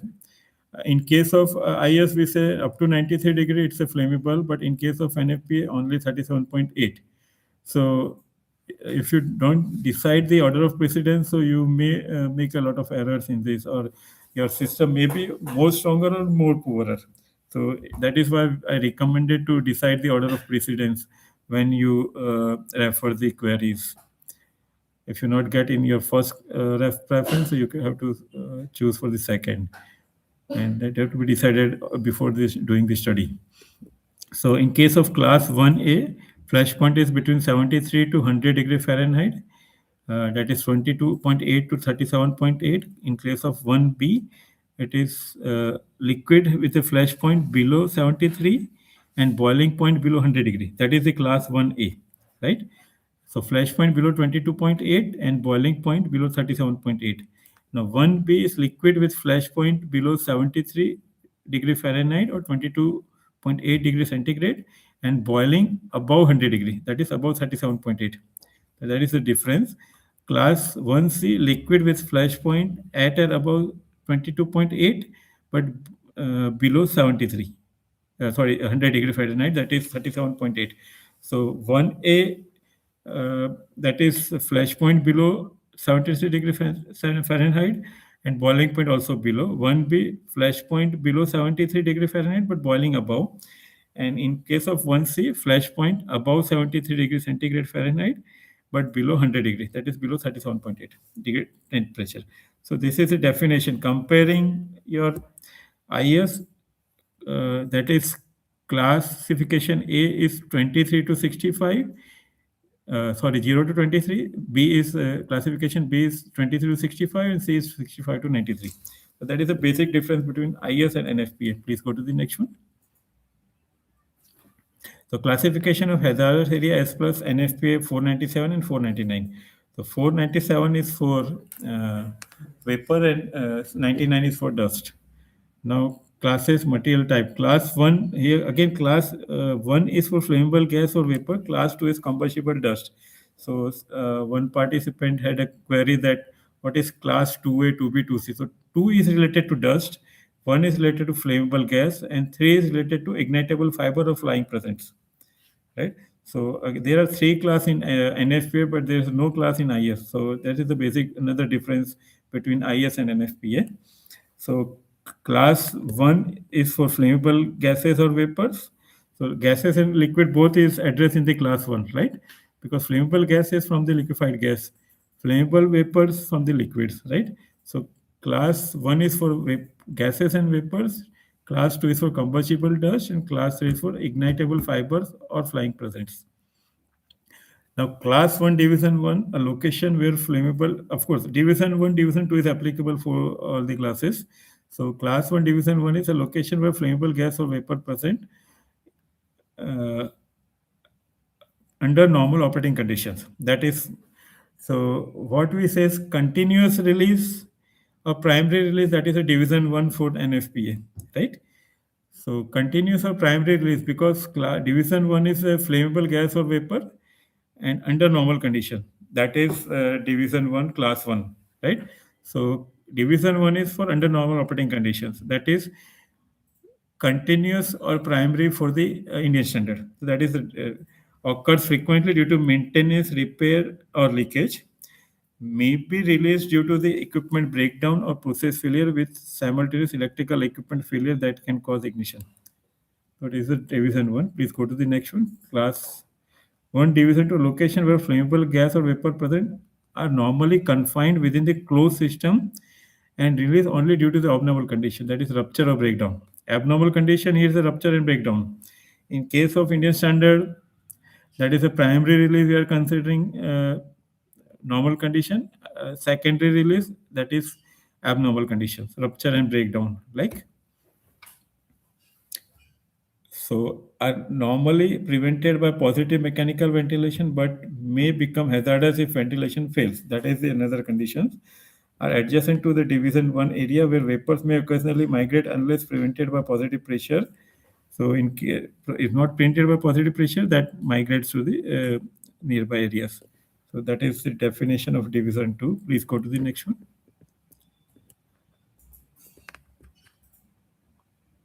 So class 1, zone 1. So, sorry. Class one. So class 1, zone 1. So area classification as per NFPA 497. Class 1, zone 1 location is a location that meets the following condition. Ignitable concentration of flammable gas or vapors that are present continuously. Ignitable concentration of flammable gas or vapors that are present for a long period of time. The same example that is in the normal conditions, like above in the tank, above the liquid level, release from the vent, from the sampling, from the drum filling, bag filling, that all are continuous and in normal condition. Okay. During the maintenance also, that is a normal condition. The class 1, zone 1 areas. A class 1, zone 1 location is a location that meets the following conditions. So ignitable concentration of the flammable gas or vapors that are likely to exist under normal operating conditions. Ignitable concentration of flammable gas or vapors that may exist frequently because of repair and maintenance, and equipment that is open, operated, or processed that are carried out of such a nature that equipment breakdown or faulty operation could result in the release of the ignitable concentration of the flammable gases or vapor, and that also could cause simultaneous failure of the electrical equipment in the mode to cause the electrical equipment to become a source of ignition. Being adjacent to a class 1, zone 1 location from which ignitable concentration of vapor could be communicated unless communication is prevented by adequate positive pressure, ventilation from a source of clean air, and effective safeguards against ventilation failures are provided. So basically, if you see equipment that is the first ignitable concentration, same as a IS. So I'm not just repeating it. Ignitable concentration of flammable gas or vapor, second point, may exist frequently because of repair and maintenance operation and because of leakage. So that is a difference here in the zone 1, class 1. Equipment that is of course, because of maintenance or leakage. Third is equipment that is operated or process that are carried on of such a nature that equipment breakdown or faulty operation could result in the release of the ignitable concentration. Like we are pumping one material and a pump stops, and because of that, if there is a reverse flow and overflow, so that is a reverse flow and overflow of the source pump, source tank. So in that case, it's a operation could result in the release of the chemical. Similar release can be considered because of abnormality. Please go to the next slide. Class 1, zone 2. Again, class 1, zone 1, zone 0, zone 0, zone 1, zone 2, same as which we consider in the IS. Slight difference in the definition. So class 2 is same ignitable concentration, but not in normal condition. So vapor that are not likely to occur in normal operating conditions. Volatile flammable, any release because of abnormal conditions, that is considered in the zone 2. So Aish, please go back to the zone 1. Equipment, I'm just repeating here, equipment that is operated or processed that are carried out of such a nature that equipment breakdown or faulty operation could result in the release of the ignitable concentration. That is the basic difference. If you just go to the next page, Arish, just want to compare volatile flammable liquid, flammable gases or flammable vapors that are handled, processed, or used, but in which the liquid gases vapor normally are confined within the closed container or closed system, from which they can escape only as a result of accidental rupture. So in zone 1, abnormal conditions of operation, here accidental rupture. That is the basic difference that we have to consider in the zone 2. Zone 1, abnormal operation. Zone 2, accidental rupture. So basically that is the basic difference between the zone 1 and zone 2 of NFPA. Please go to the next one. So area classification as per NFPA, Division 1 classified area. Division 1, this section contains classification diagrams. This diagram assumes that the specific particle density is greater than 40 pound per cubic feet, that is 640.72 kilogram per meter cube. So dust layer greater than 1.8 inch in the size, that is thickness of the dust, is present under normal condition for the dust, the area should be classified as a division 1. So this is for the dust now. Earlier we have seen for the vapor, that is 497 NFPA 497. Now we are in the area classification as per the NFPA 499 for the dust. So division 1 classified, the section contains classification diagram. These diagram assume a specific particulate density is 40 pound per cubic feet. If a dust layer is more than 1.8 inch thick in present under normal conditions, the area should be classified as a division 1. That is greater than 1.8. Division 2 classified, the criteria for division 2 area is whether the area is likely to have ignitable dust, suspensions or hazardous dust accumulation only under abnormal condition. Yeah, please, sir. I think someone has one question. Yeah, Mr. Mohammed Mustaf.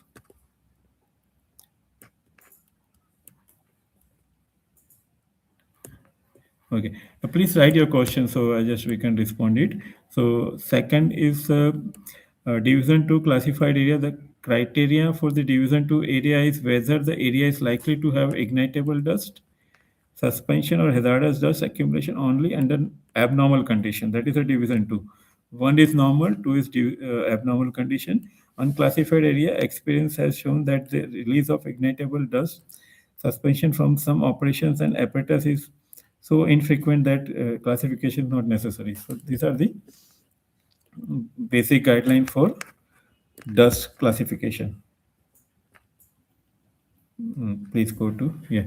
So now procedure for classifying area as per NFPA. This is for the dust greater than half inch 3 mm, 1 by 8 inch, that is 3 mm for division 1, less than 3 mm, but surface color not discernible, so it's a division 2. Surface color discernible under the dust layer, so unclassified.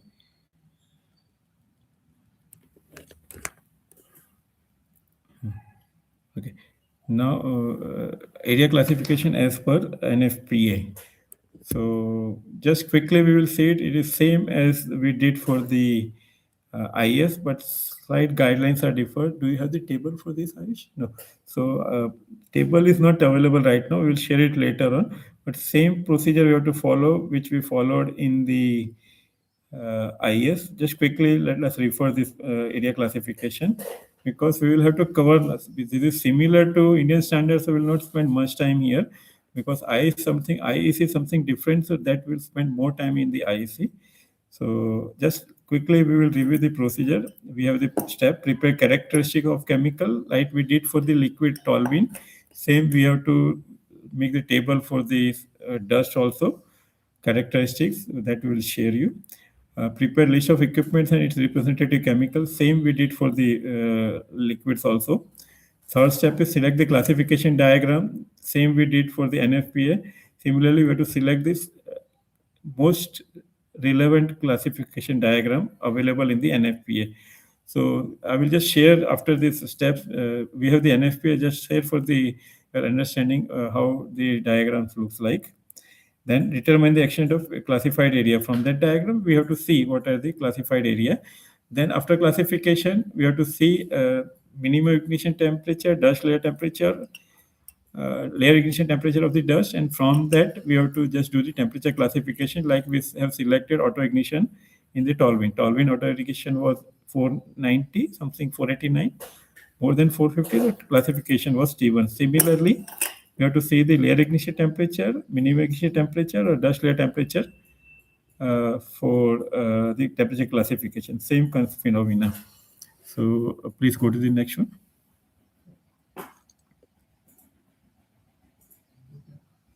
So step 1, we already did it, so not spending much time here in this step 1. Step 2, list of the equipments and its represented chemical by collecting the following information. Please go back. The information which you have to collect, that is facility drawing, history, diagram, ventilation, and material properties. Fine. Step 3 is select classification diagram based on the equipment. That we have to select the classification diagram. Same we did for the IS.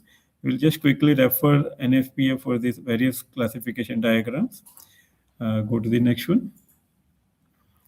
Determine the extent of area classification, that we have to identify the leak source, same we did for the IS, that pump, compressor, control valve, flange, relief valve, vents, silos, whatever is there. Determine that frequency of release, that adjusting using the engineering judgment, considering the frequency of release, equipment condition, vapor travel, ventilation, wind, all this we have to see. Determine minimum extent, applicable NFPA diagram we have to see. And final boundaries, we have to just define using the permanent landmarks like walls, dikes, that we have to just fine tune it as per the diagram. Please go to the next one. Okay, these are the examples for use of classification diagram for class 1, division 1 and 2, or indoor or outdoor, that you have to see whether it's indoor, outdoor. You have to check the classification division 1, 2. You have to see above or at grade of the level, ground level. Ventilation adequacy, you have to check. Type of material, you have to check. So there's a different examples that is in the NFPA. Please go to the next one. I think these are all things that's procedure for classifying as per this NFPA 499, that is need for classification.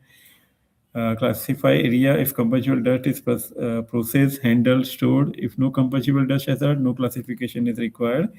That is again based on the combustible dust is combustible or not. Gather information so that we get from the SDS also. Proposed facility, perform preliminary classification from the drawing, revise after LP's verification. Okay, please go to the next one. Existing facility. Step 4 is for the existing facility. Just we have to evaluate dust in suspension, that is continuous or intermittent, layer thickness. Layer thickness, actually we have to just check from the site itself. If housekeeping is implemented, so thickness will be less than 1. We have to consider less than 3 mm. So in that case, if we don't find during the housekeeping, so in normal operation, we can say we don't find that we can take the exemption, but that is mentioned in the this guideline also. 24-hour dust accumulation, that we have to see layer by visiting the site. Equipment condition and enclosure integrity means if we have to open the manhole, so how we are closing it properly or not, that integrity we have to check it. Methodology we have to check it. If not able to close properly, then we have to consider on the higher side, that is more than 3 mm. Maintenance practices, dust collection system, then material property, dust group EFG. That is, the group is already defined. Layer and cloud ignition temperature, we have to see. We have to see the particle density, and then supplier data or lab testing if required, like ST0, ST1H, ST2H, that we have to see it. Please go to the next one. Determine extent of classified area. Identify dust release source, shifts, covers, transfer points, and openings. Use NFPA diagrams to define the minimum extent. Same as ISO, not spending much time. Anything else, Ayush? Same zone 0. Let us see some examples, Ayush, of this classification. NFPA. Do you have the NFPA 497? Please open that. Actually, we planned combine this session just to have overview. We need a separate sessions for IS, NFPA, and IEC that we will plan to arrange for at least 4 to 5 hours. So in that, we will have in-depth knowledge of this hazardous classification with a few examples, online examples, and practice.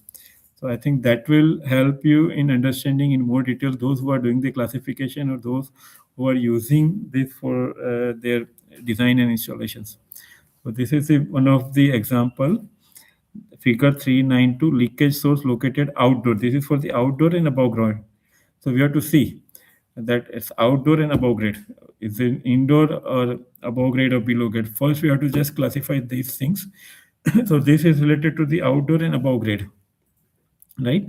So here, if you see a point source of release that is mentioned here, so you can consider this any release related to this, like your release maybe from the your normal operation during the filling or abnormal operation. So that you have to just check. So maybe vent is at above grade, and this you have to check the examples leakage from the pump mechanical seal. That the source, you can say if source there is a horizontal, it's a 3.05 meter radius or 10 feet.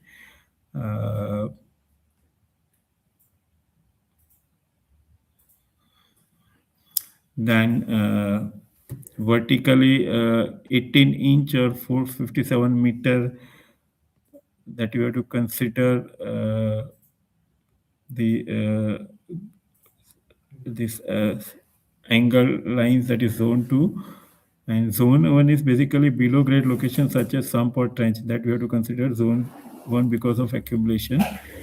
And again there is a 3 feet height or 915 radius from this point source of release. So that is again zone 2.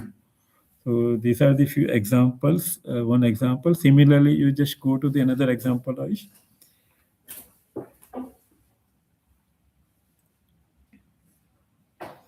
This example is for, scroll down please, just you have to see title. Yeah, 393 figure. Leakage source located indoor. This is for indoor at floor level, that is ground floor level. Adequately ventilation is provided. So considering this, we have to consider zone 2 only from the point source release. And radius is already mentioned, that from point source release, it's a 1.52 meter vertically, and at that level up to 3 feet, that is 915 mm. Again, horizontally 7.62 meter, vertically it's a 915 mm. Horizontally it's a 7.62 meter radius. So these things we have to consider for the NFPA in case of leakage source located indoor at floor level and adequately ventilation is provided.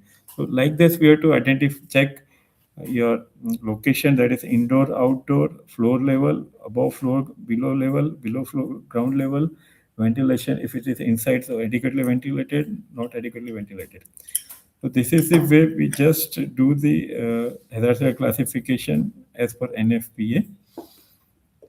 So because of quantum, just skip the math practice session here, but we will continue practice session in the IEC. But definitely we will arrange a longer duration of this session for IS, NFPA and IEC also. So that will help you to understand in detail, but overall, at least basic idea you will get it. Now we are moving with the, we are starting with the, thank you, sir. Thank you for feedback that my voice is audible to you. And now classification of hazardous area as per IEC. We are starting with the zone 0, an area in which an explosive gas atmosphere is present continuously for long period or frequently. If you recall, same definition for IS, because actually IS is prepared based on the IEC only. So only thing, IS is made simpler by using the example methods. In IEC, we have the calculation. So same definition as IS. Zone 1, an area in which an explosive gas atmosphere is likely to occur periodically or occasionally in normal operation. Same, you can refer for understanding, you can refer the IP guideline that for zone 1 or continuous release, hours is more than 1000 per year in zone 1. So zone 0, 1000 per year, zone 1, 10 to 1000 per year, and zone 2, less than 10 hours per year.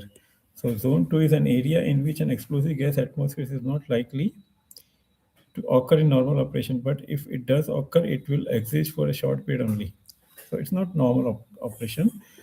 Occur, so short period means less than 10 hours per year. So that is very, very short, right? So in general, zone 0, 1, that is continuous and primary grade of release is for normal operation, and zone 2 is for abnormal operation, right? Next slide, please. Similarly, for dust, zone 20, 21, 22. So 20 means a place in which an explosive dust atmosphere in the form of a cloud of dust in air is present continuously for long periods or frequently. Continuously for long period or frequently. Same as zone 0. Zone 21 is also same. Only difference is zone 0 is for vapors, 20 is for dust. Similarly, for zone 21, same definition as zone 1 for the vapor. That is a place in which an explosive dust atmosphere in the form of a cloud of dust in air is likely to occur occasionally, but in normal operation.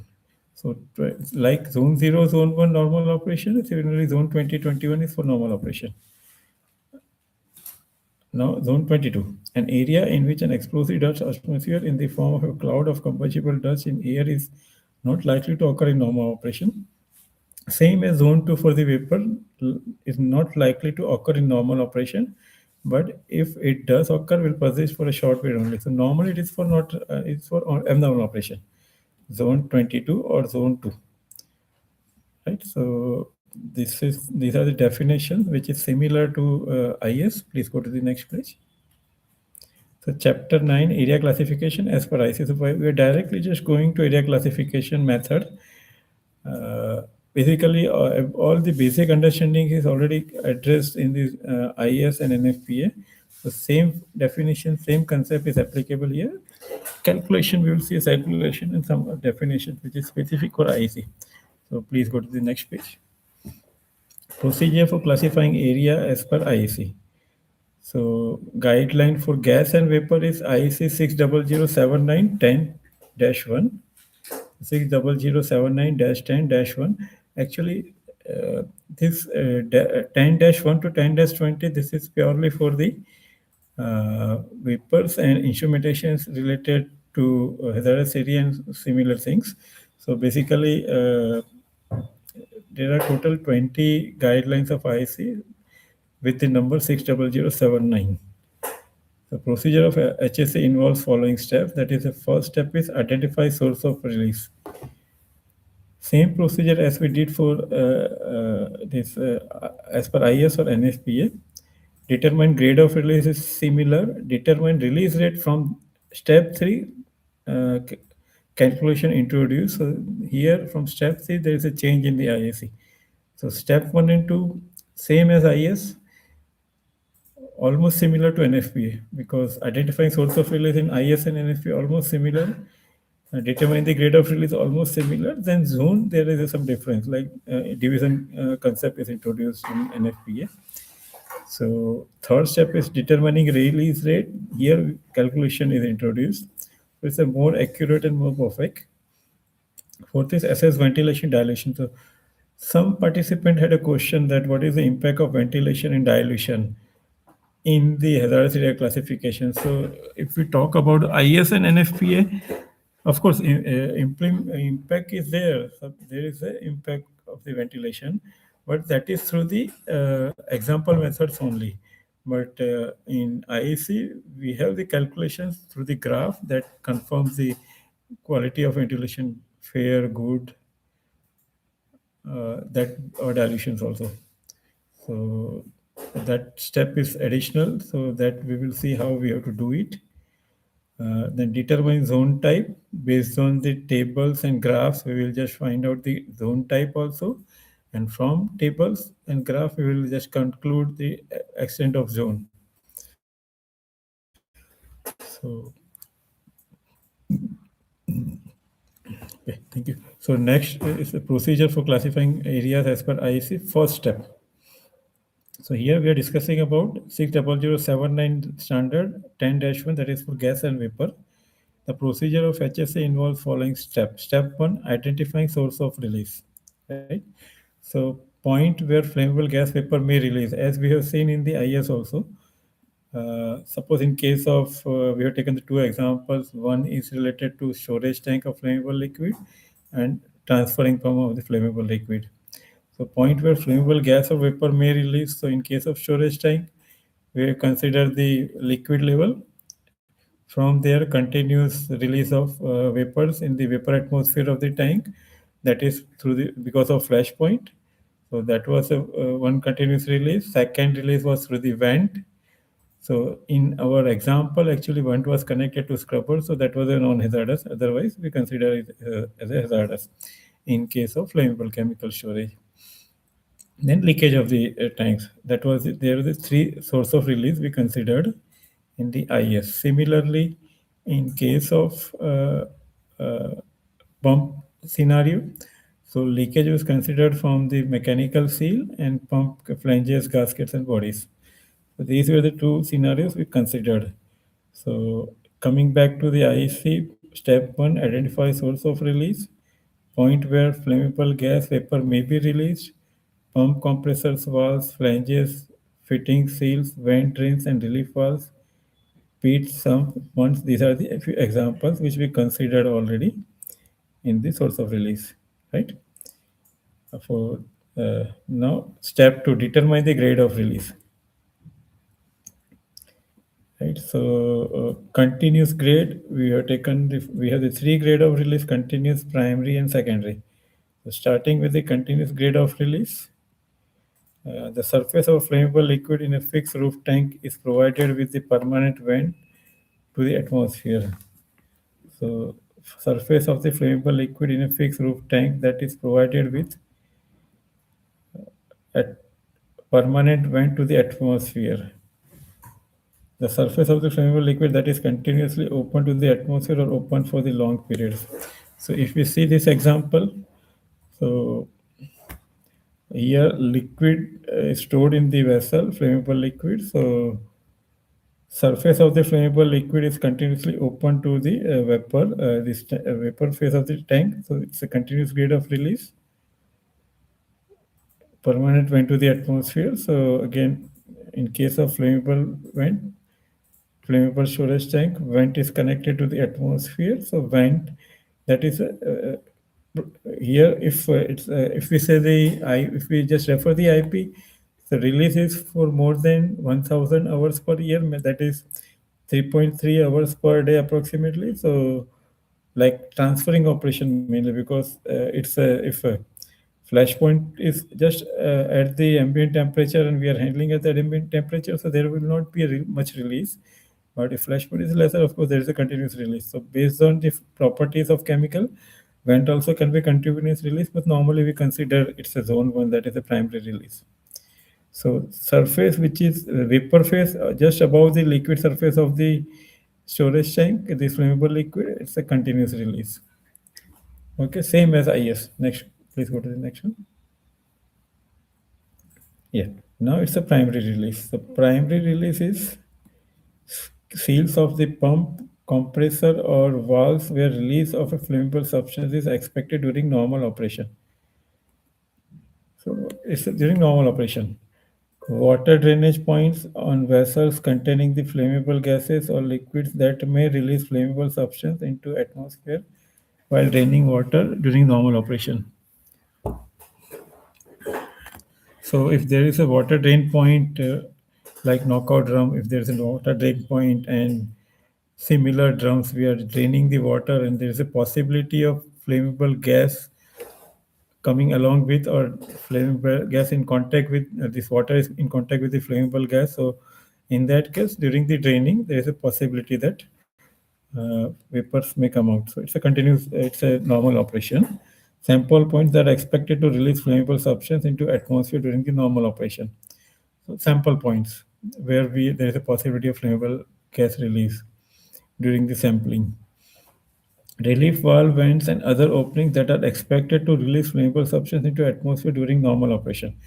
So again, relief valve vents and other openings, if provided for the normal operation, so it's a primary. If this is for the abnormal conditions, so it's a secondary. So we have to just understand relief valve function before deciding the classification, right? So relief valve, vents, and other openings that are expected to release flammable substance into the atmosphere during normal operation, so it's a primary.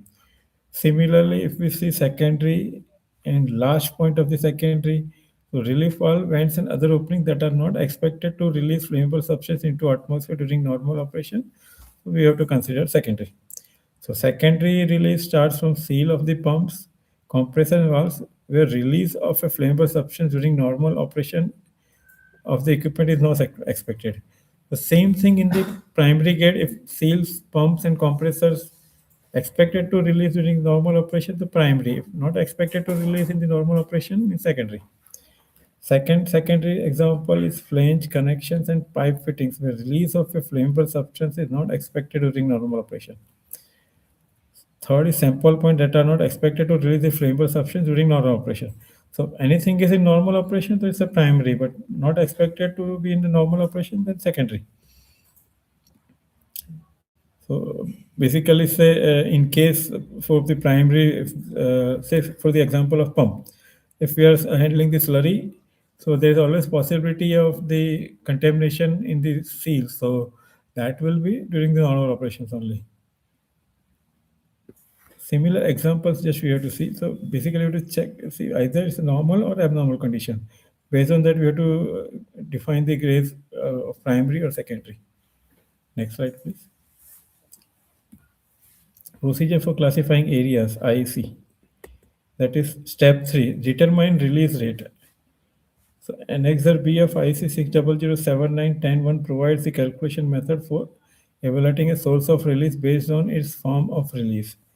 So basically, release rate formula is release rate of the gas or vapor. The release rate of the liquid can be estimated means of the following approximation. So W, that is release rate, is equal to CDS root 2 rho delta P. So W is the release rate of the liquid, that is per kg percent, that is kg per centimeter, kg per second, mass per time, that is kg per second. CD is a discharge coefficient, so it's a standard value, which is a characteristic of release opening and account for the effects of turbulence and viscosity. So CD is related to turbulence and viscosity. Typically 0.5 to 75 for sharp orifice and 0.95 to 99 for rounded orifice. That you have to consider. So CD is a standard value as cross section of the opening or hole through which the fluid is released, that is through the leakage. Rho is a liquid density, like we have seen the vapor gas density. So liquid density, kg per meters cube, and delta P pressure difference across the opening that leaks in, that is in the Pascal. So this is the equation we are going to use for this release rate of the gas or vapor. So I wish to just share the actual calculation that is through the IEC. I should please share that.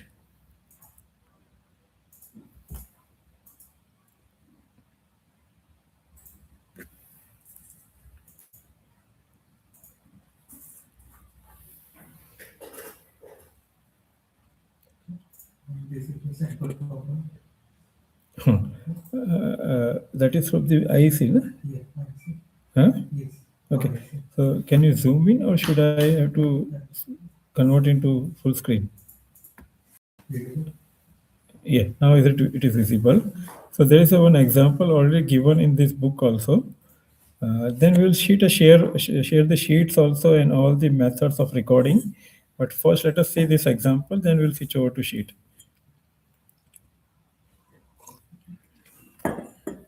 I think before this calculation, please share that information's collection sheet. I think that is better. Similarly, what we had seen in the IS also, in the same way, we are correcting the informations of the chemical. Here, example taken for the benzene, that characteristic of chemical. So chemical CS number, state that is liquid, type of material flammable, molecular weight, apparatus group.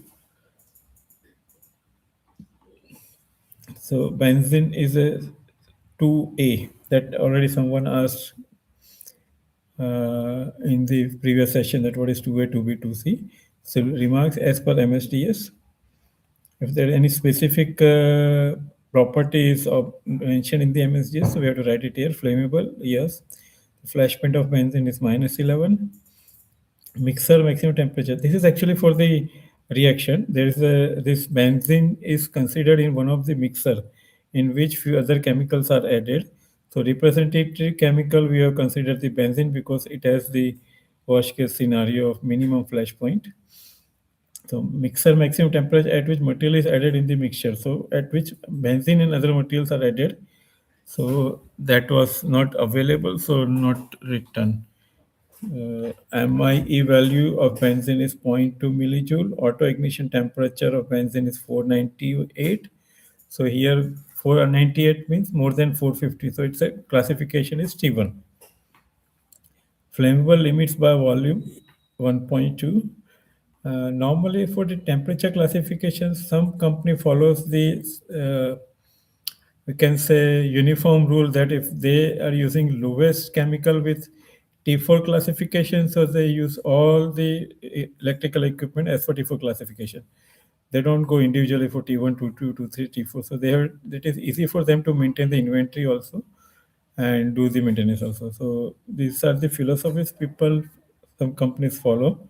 Otherwise, as per benzene, if we say, so auto ignition temperature, it's 498. So classification is T1. In companies where it's they have the multi-purpose product plants, so there also they go for T3, T4, or T5. So uniformly acceptable for all the chemicals. Then flammable limits for benzene is 1.2 LFL, 7.8 UFL. The specific gravity is 0.88. Melting point is 5.49. Pour point is not applicable for us. Boiling point 80 degree. Vapor pressure 10 kPa, that is 75.01 mmHg. Vapor pressure 25 degree. Vapor pressure is not mentioned here. We don't have, that is at 25 degree. Okay, vapor pressure, that is value is 10 kPa and at 25 degrees centigrade. Fine. So that is the value we have. Relative vapor density is 2.7 with respect to air. Then maximum composition 100% is considered here for the benzene. Tentative temperature class is T1 because of auto ignition 498. So it's more than 450, so it's a T1. Reference is. So if we have any reference for MSDS or some flash points that we can mention here in the references.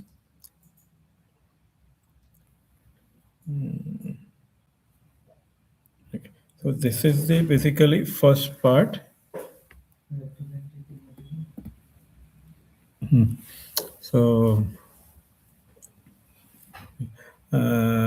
now if you see, this is the first properties. Now representative materials, that is the second step in the this hazardous classification. So we have considered the equipment pump, chemical handled benzene. So benzene is considered as a representative chemical. The same properties as considered here. That flash point operating temperature, maximum operating temperature is considered is 20 degree, and flash point is 11, right? Okay. So this is the basic information which we have collected. Now from this we will go for the calculation, right? See the question. Sorry, Question. do you have the Example. example this calculation, right? So we have taken the calculation of benzene only. So characteristic of release, that is flammable substance. So benzene CS number is already there. So, molar mass is 78.11 kilogram per kilomole. Then lower flammability limit is 1.2%. Upper flammability limit is not required here, 7.8, but auto ignition is 498. Gas density is 3.25 kilogram per meter cube. So vapor density, someone asked me the question in the previous session. So vapor density or gas density we considered here for the calculation of release rate.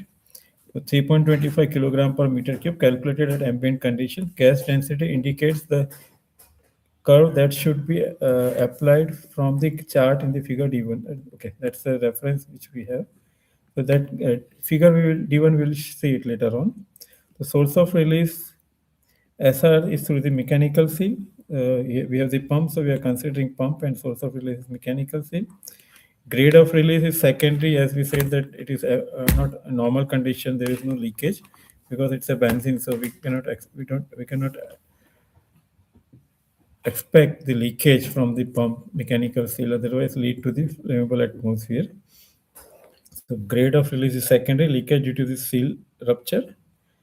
Liquid release rate, now W is from the calculation, it comes to 0.19 kg per centimeter, kg per second, sorry, it's a 0.19 kg per second. Determined considering the discharge coefficient CD 0.75. If you just refer 0.75 means a sharp edge, right? So normally leakages, it's a sharp edge because if hole is a very sharp edge. Hole size of 5 square, liquid density 876.5 kilogram per meter cube, and pressure difference of delta P is 15 bar. That is a 15 bar is pressure difference of pump shut-off pressure and atmospheric pressure.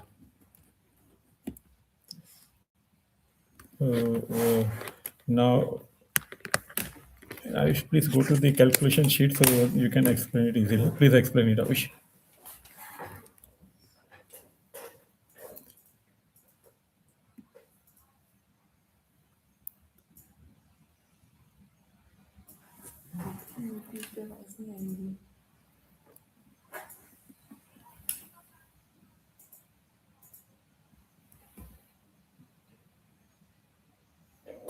Okay, so we start with the pump seal. आप बोलोगे मैं बोलूँ? Sir, आप हाँ? I'll do simultaneously. क्या? I'll do the simultaneously. Okay. So pump seal primary, source of release.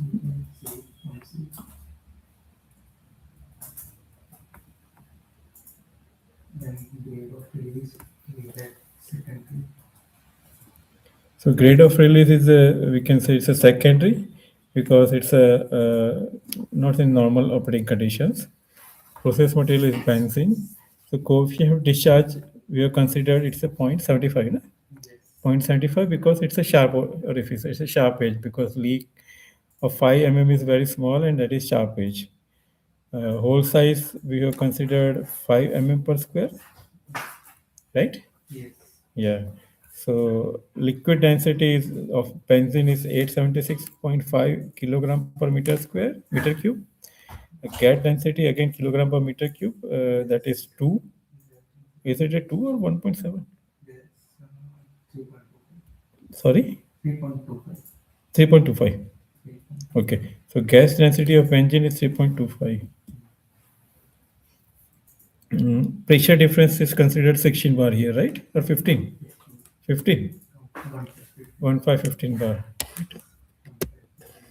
Okay. 15 bar.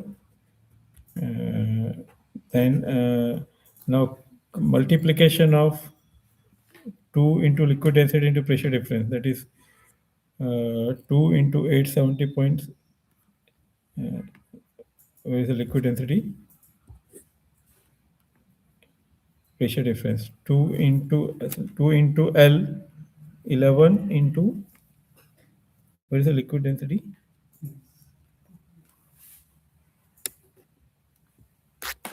Liquid density is 876. I 2 into, it's a 2 into I into J, right? Correct. No, not pressure difference. It's a pressure difference of 2 into I into K. 2 into I 11 into K 11, right? Just go to the formula so it's clear. 2 into I 11 into K 11. So that is the liquid density into pressure difference. Now, what is the next? Under root of So under root of 2 into liquid density into pressure difference. So 2 into liquid density under root of 2 into liquid density again 876 into pressure difference. That is 15. So now liquid release rate is multiplication of both? No.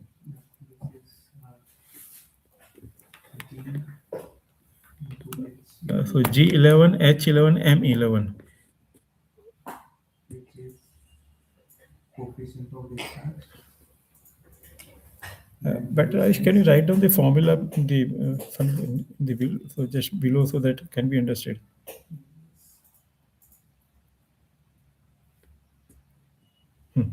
Please write down the formula, this one. I think somewhere we have the formula, no?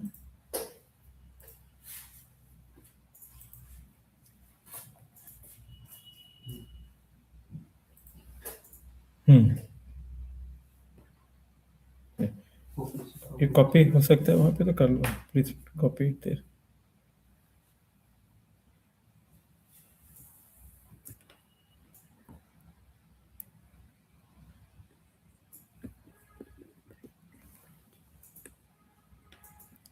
Or not able to copy, so we'll just have to open close.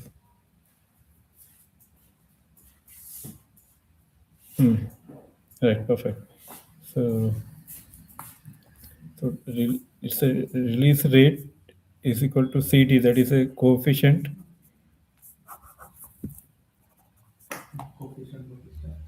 of discharge. So coefficient of discharge is 0.75. Where is it mentioned? 0.75. Sorry, coefficient of discharge is G, right? So it's a G. So G11 into then we have CDS, that is a sectional cross-sectional area. Where is the cross-sectional area?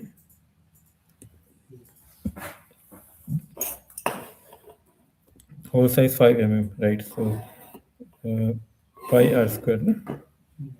It's a D. Whole size is D, so pi d square by 4, right? Okay. Then root 2, that's a root 2. So root 2, and this formula you have taken somewhere as root 2 P and delta P. Where is root 2 P? This one, M11 is root 2. Please go to this cell particular, root 2. Sort under root, that is fine. Again, you just calculation, we have to verify the calculation. Root 2 162.16, how it comes, just Ayush, that we have to see. Density into pressure difference. So root 2 liquid density, pressure difference. So is root 2 liquid density and pressure difference. So it's 876 into pressure difference. That is okay. This part is root 2. So under root 2, liquid density pressure difference is 162.16. So you have to just write multiply G11 into a surface area into this M. M11. So it's a liquid release rate. Please go to release rate. That is, select the cell. So G11 is your this coefficient, discharge coefficient. H11 is your surface area.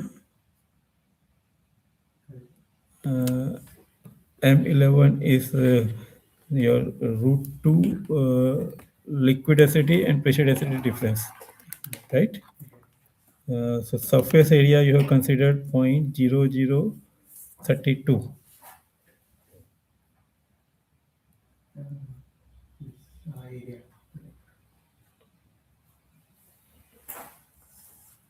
So total this liquid release rate is 0.195, right? So that is what we have seen in the this. Please go to this your standard.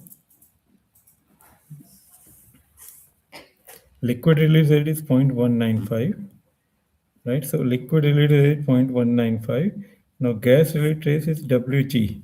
That is 3.85 to 10⁻³ defined considering the fraction of liquid vaporized point of release. So here we are normally in general we consider 2% of the vapor release from the that is 2% total liquid release. So if liquid release is 0.19 kg per centimeter square second, sorry, kg per second. So vapor release is 2% of this. So 2% of 0.9, which comes to 3.85 into 10⁻³. It means 0.000385, right? That is 2% of the liquid release. So remaining liquid drain to the sewer system. That is one thing. The release characteristic is WG divided by rho G K LFL. Please go to this calculation. So WG is 3.85 into 10 raised to minus 3. Rho G Column. Now we have the safety factor. LFL, yeah, safety factor K1. LFL is point, this is a 2.1%, that is 0.021, that is a LFL. So release characteristic is, formula is, Yes. So this characteristic will be 0.099, approximately equal to 0.1. okay. So here actually LFL is 1.2. That was a different case for 2 points, right? 1. So our LFL is 1.2 for benzene. So we are considering the benzene. So our release characteristics, that is the release rate, gas release rate divided by factor LFL, and what is the third part? Density. Density. So it comes to release characteristic, that is 0.099, right? And this is obstructed or unobstructed. So I think it's an unobstructed area. No? Go to the right, please. So it's an unobstructed area. So here we have to just write down few properties which we will refer in the our graph. So our release characteristics is point 0.99. 0. Yeah, 0.099. 099. Okay, that is the release characteristics. Gas release is Gas release is 0.0038. 3.8. 0.038. Okay, fine. And area is unobstructed, right? Fine. So please share. I think we calculated the release characteristics. That was 0.099. That is equal to 0.10. 0.099. That is equal to 0.10. So release characteristic, that is 0.1 meter cube per second. That is considered. Safety factor is considered 1 here. So characteristic of the location, we have considered the unobstructed area. And ambient air pressure is, that is 1, that is 101,325 PA. And ambient temperature is 293 degree Kelvin, that is 20 degree centigrade is considered. Ventilation velocity is 0.3 meter per second, that is considered. Ventilation availability is good. So effect of the release can be calculated by the following formula. Effect of the release, that is based on the degree of dilution. We have to take this degree of dilution. Please go to the figure. From this release characteristics, we will just find out the degree of dilution. So, yes, yes.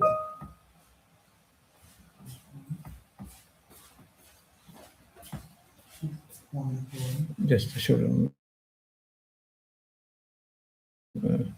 Now, okay. Now, please. Yeah, okay, fine. So, please, I shall explain this. Audio is low. Okay. So, okay. So from this graph, if you see the graph, X size release characteristics and Y side ventilation velocity. So our release characteristics is 0.1. So now 0.1, and what is the ventilation velocity, Aish? Sorry? 0.3, that is considered. Ventilation velocity is considered 0.3, right? So 0.1 and 0.3. That is somewhere, okay, there. That is the dilution is medium. So you can say from this graph, that is figure C1, chart for assessing the degree of dilution. So dilution is medium, right? So next one is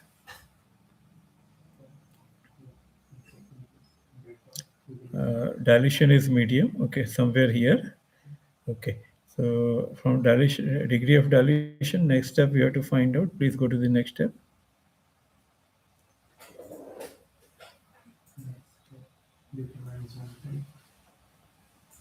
Zone type. So zone type, you have to determine the zone type. So For that, depends upon the grade of release, ventilation effectiveness, ventilation availability, typical outcome. Okay. So ventilation good means ventilation is present virtually continuous. Fair means expected during the normal operation. Discontinuous are permitted. Poor means does not meet the standard of fair or good, but discontinuous are not expected to occur for long periods. So, okay, please go to our next table to just conclude this.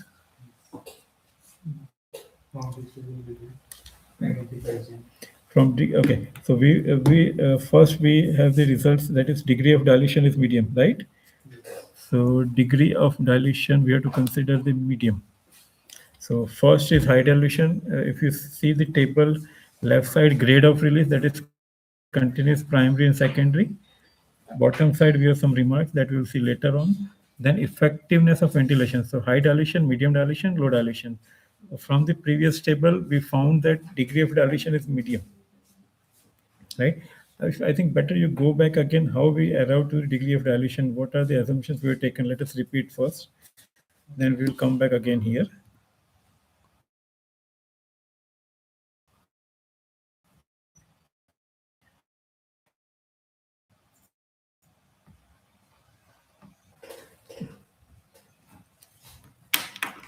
Okay, so first we calculated, scroll up please. First we calculated the release characteristic, that is 0.1. Then safety factor is always considered 1. Conditions are considered. So ambient pressure is, I think, 101,325 PA or 1 kg per centimeter square. Ambient temperature is 20 degrees considered or 293 degree Kelvin. Ventilation velocity 0.3 meter per second.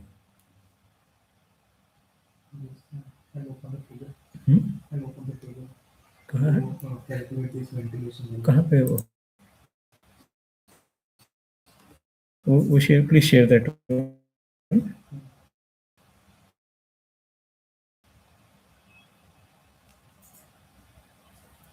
Yeah, this is the table C1, indicating outdoor ventilation velocity. So type of outdoor locations is given, unobstructed area and obstructed area. The case is related to unobstructed area, right? And basically our elevation from the ground level less than 2 meter. So in that case now, below the elevation from the ground level, estimating the dilution of the lighter than air gas vapor release, dilution heavier than air. So it's a heavier gas. So in that case, our second option is applicable. So we have to say indicative ventilation velocity for estimating the dilution of heavier than air gas vapor release, and our unobstructed area less than 2 meter elevation because of pump. So our this ventilation is 0.3 meter per second, right? So that is the another conclusion. Ventilation velocity 0.3, right? Meter per second. Okay. So first this one. Okay, unobstructed. So now please come back again to the next table. The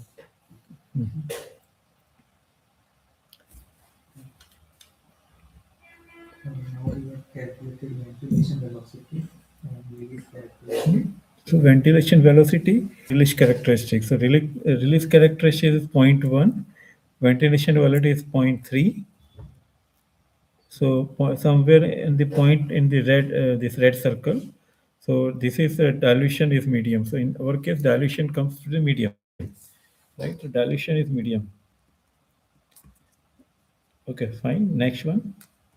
Now we have found that. Now we have found the dilution is medium. We found classified. Go to the table, yeah. Go to the table. Now we are in this table. That is table D1, zones for grade of release and characteristics. Say dilution is medium. So grade of release and effectiveness of dilution. So we are selecting the center column, that is medium dilution. Now we have to see continuous primary and secondary release for good, fair, or poor. So our what we considered is area unobstructed means it's a good ventilation. So availability of ventilation is good because area is unobstructed. Natural ventilation is there. So for medium dilution, good ventilation, let us say continuous grade of release is zone 0, primary is zone 1, and secondary is zone 2, right? So, We have seen leakage, so we are considering secondary grade. sorry. We have seen leakage, so we are considering secondary grade. So Okay, so basically over here, pump seal leakage, we are considering the secondary grade of release because in the pump we do not have the continuous in primary. So our applicable grade of release is zone 2. Now we have to calculate the radius. So finding the zone 2, now we have to calculate the radius. The first remark is zone 0 NA. NA means normally negligible extent. So in that case, somewhere if zone 0 NA is considered, so we will consider that as a non-hazardous. Same 1E, 2NE, we have to consider normal condition, that is negligible, non-hazardous. Zone 2 area created by the secondary grade of release may exceed that attribute to a primary or continuous grade of release. In this case, the greater distance should be taken. Maximum distance should be taken. So there are some comments related to the particular grade of release, so that we can refer and we can conclude it. So okay, so now our case is secondary and zone 2 for the good medium dilution. So we have the secondary grade of release. So please go to the extent area. we will be strength Determine the extent of the zone. So use IEC annexer D method based on this one.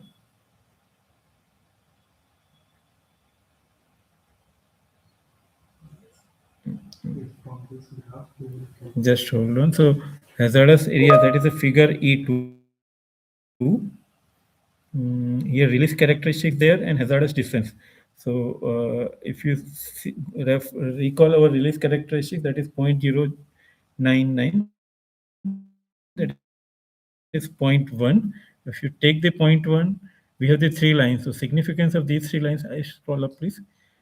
Red color is heavy gas, blue is diffusive, and green is jet.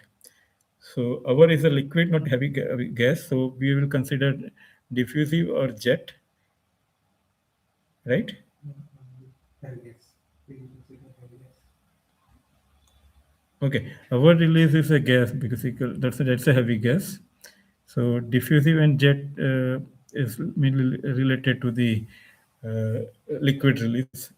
That is the case. So heavy gas. So just go to the point 1 characteristics. So point 1 is equal to hazardous distance, that is equal to 1, 2, 1, 2, Three. 3. 1, 2, 3, almost 3. So our hazardous radius is almost 3 meter. Secondary grades of release and 3 meter. Right? So please again go back to the. So figure 3 explains front of that is fine.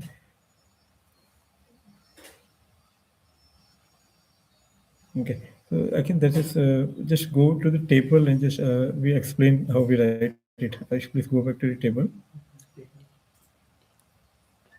Final, not table, this is our worksheet. So final hazardous area classification worksheet. Please go to the worksheet.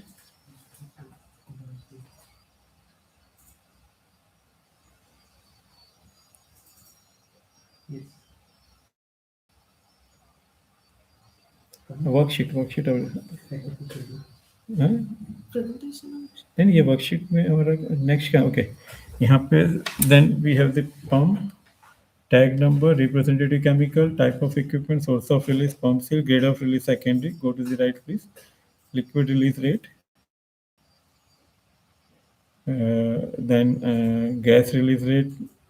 Okay, that you have to write down here. Release characteristics. So liquid release rate was 0.19, right? Kg per second. Liquid is 0.1. Gas release rate is your 3.5 into 10 raised to minus 3 or 0.00035. Right, 0.0035. Release characteristics is your 0.099 or 0.1. So relevant section is annexure B of IEC, that is 10.1. So process material here is a benzene. Flash point is minus 11. Huh? Minus 10.4, 11. Okay, minus 11. Operating temperature we consider 20 degree. Operating pressure, it's a pump is 15 bar. Liquid state. So next comes to manual charging hopper is not applicable here. A nitrogen blanket is not applicable. So actually some columns may be related to the other properties, but when we prepare the schedule, we have to write down everything, either applicable or not applicable. So material with lowest auto ignition temperature is benzene. Lowest temperature ignition temperature is 498. Dust layer is not applicable because it's a liquid. The dust layer ignition, because we make it combined HSE schedule. So dust, vapor, everything should be considered in one schedule. Dust layer ignition temperature is not applicable. Temperature class is your T1 because more than 450 degree. Relevant sections, so already mentioned. So gas dust group, it's a second A. Someone asked the question second 2A, 2B, 2, 3. So 2A is for gas, B is for liquid, right? So gas dust group is here 2A. Relevant section not applicable. So type of ventilation is unobstructed. You have to write down each and every things which we consider which are not applicable, should write down not applicable. So degree of dilution we found from the table, that is medium. Availability of ventilation we considered good because it's an unobstructed open area. So zone type 0, 1, 2. So zone 2 is calculated from the table. That is for the medium dilution, good ventilation, and secondary grade of release. So zone 2 is applicable.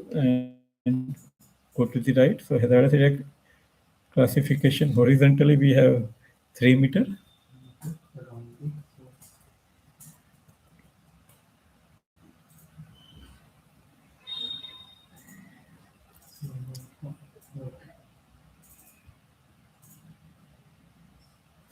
Okay, so vertical is also same. So actually like this, we have to just complete the schedule and we just can have the notes, whatever we considered additional to this, we can write down in the notes worksheets also. This is the actual worksheet which we prepare some notes, whatever we have considered, some assumptions that we can write down in the notes.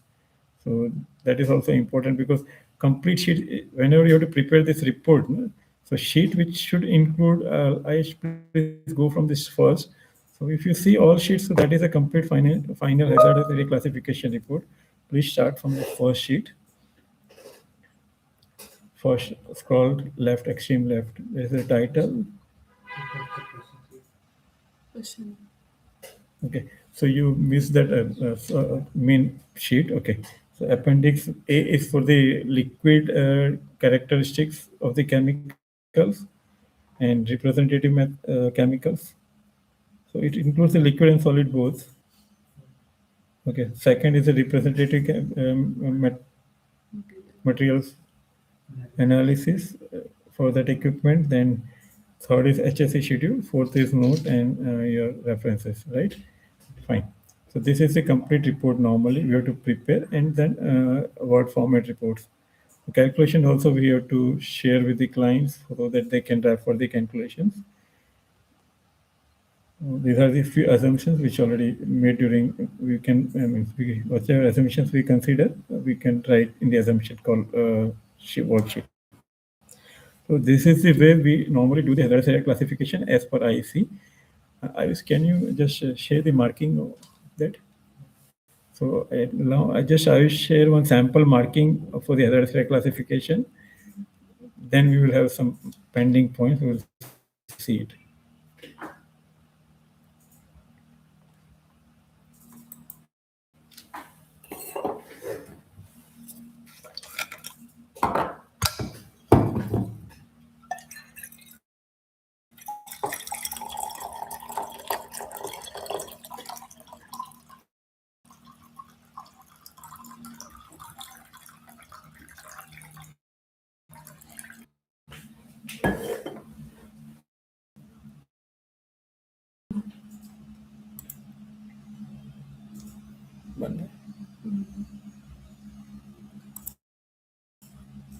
YouTube पे issue आ रहा है, कुछ नहीं हो रहा है। कोई नहीं, फिर से कर लेंगे एक बार।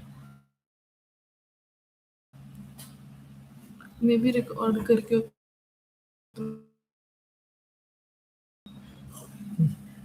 थोड़ा सा ही पार्ट है। चलेगा।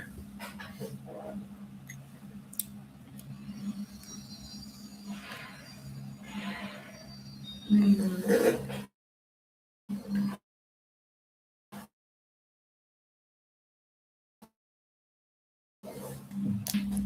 For the ground pump area, you mark 3 meters, no?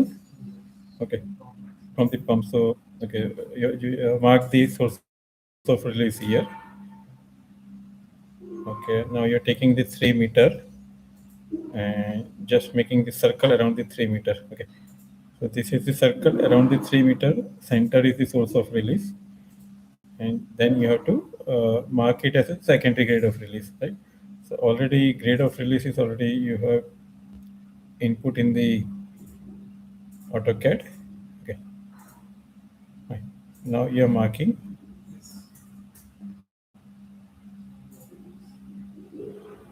So this is the zone 2 for this our pump area. So now the base importance of this marking or hatching is that we can just check which are the electrical equipments, auxiliaries, components are coming in this area, so that accordingly we can select their classification and ensure according to the classification. So this is the basic objective of doing the hazardous area classification. We start with different steps. We conclude with the grade of release, extent zone area. Like we have the 3 meter here. So then we mark uh, on the layout, and from layout we identify the various equipments which are coming in the 3 meter area of the pump, so that we can select that electrical components, auxiliaries or equipments as per the area classification. So this is the basic objective. Okay, so Aishna, please come again to the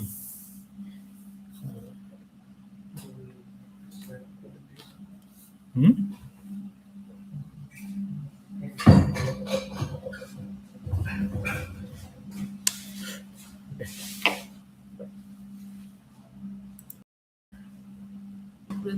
Presentation.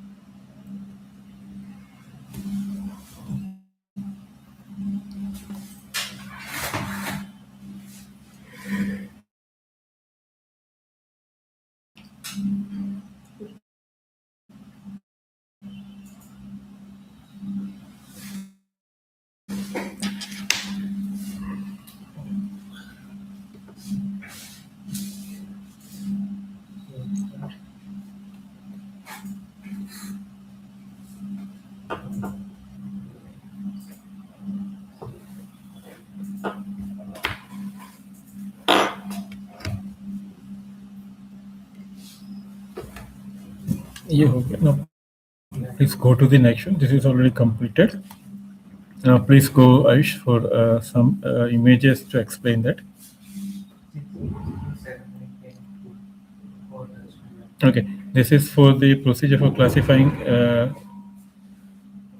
for the combustible dust. So confirmed dust is combustible. Determine the particle size. As I said earlier, that as per IEC, particle size should be less than 500 micron. Or moisture content, cloud and layer ignition temperature, electrical resistivity, explosion properties, if available. So explosion property normally available from the testing of the explosion rating. Then identify equipment and release sources. Same as in the liquid, we have to identify the equipment, locate where dust may be contained, be released, and accumulate as a layer. Examples are backfilling, emptying of points, conveyors and transfer points, mixers, mills, dryers, dust collectors, manholes, and inspection doors. We use process drawings and layouts for this one. Fine. Please go to the next. Determine likelihood of the release. So assess probability of dust cloud formation, normal operation or abnormal operation that we have to see. In normal operation means it's a continuous primary grade, or abnormal means secondary. So internal version says external release. Only after this, identify zones and define extent. So basically, the type of this group 2, 3A, 3B, 3C. As we have seen, 1A gas, then 2A, 2B, 2C liquid, and 3A, 3B, 3C solid. So combustible flyings are 3A, that is fibers having more than 500 microns. 3B is non-conductive dust, resistivity more than 10 raised to 3 ohms meter, and 3C is conductive dust, resistivity less than 10 raised to 3 ohm meter. So these are the three group 3A, 3B, 3C. Okay, please go to the next.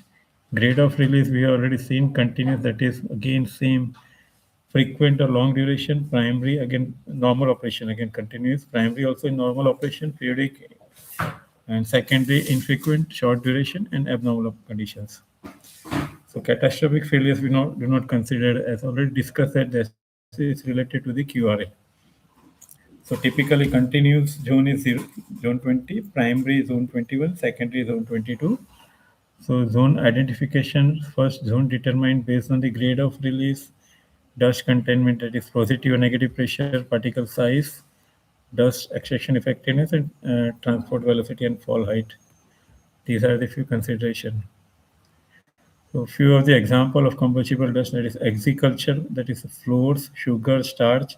Sugar, as I said, that sugar crystal are not the combustible.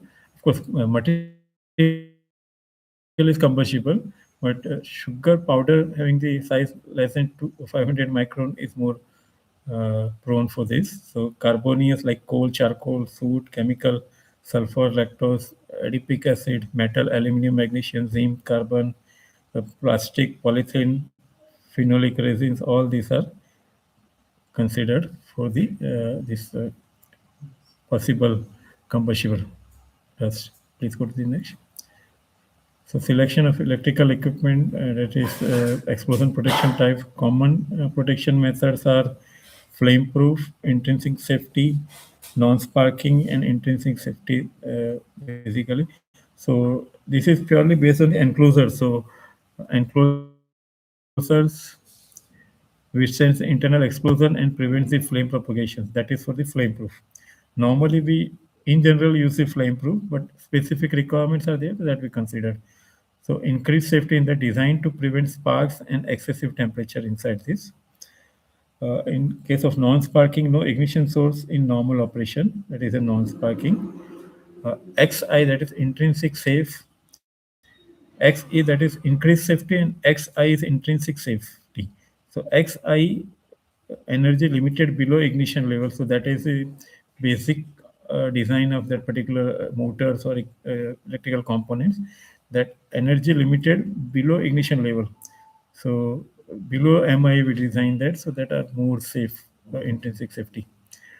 XP means pressurization. So positive pressure prevents the flammable gas entry. So that is another concept for the protection type. XO means oil immersion.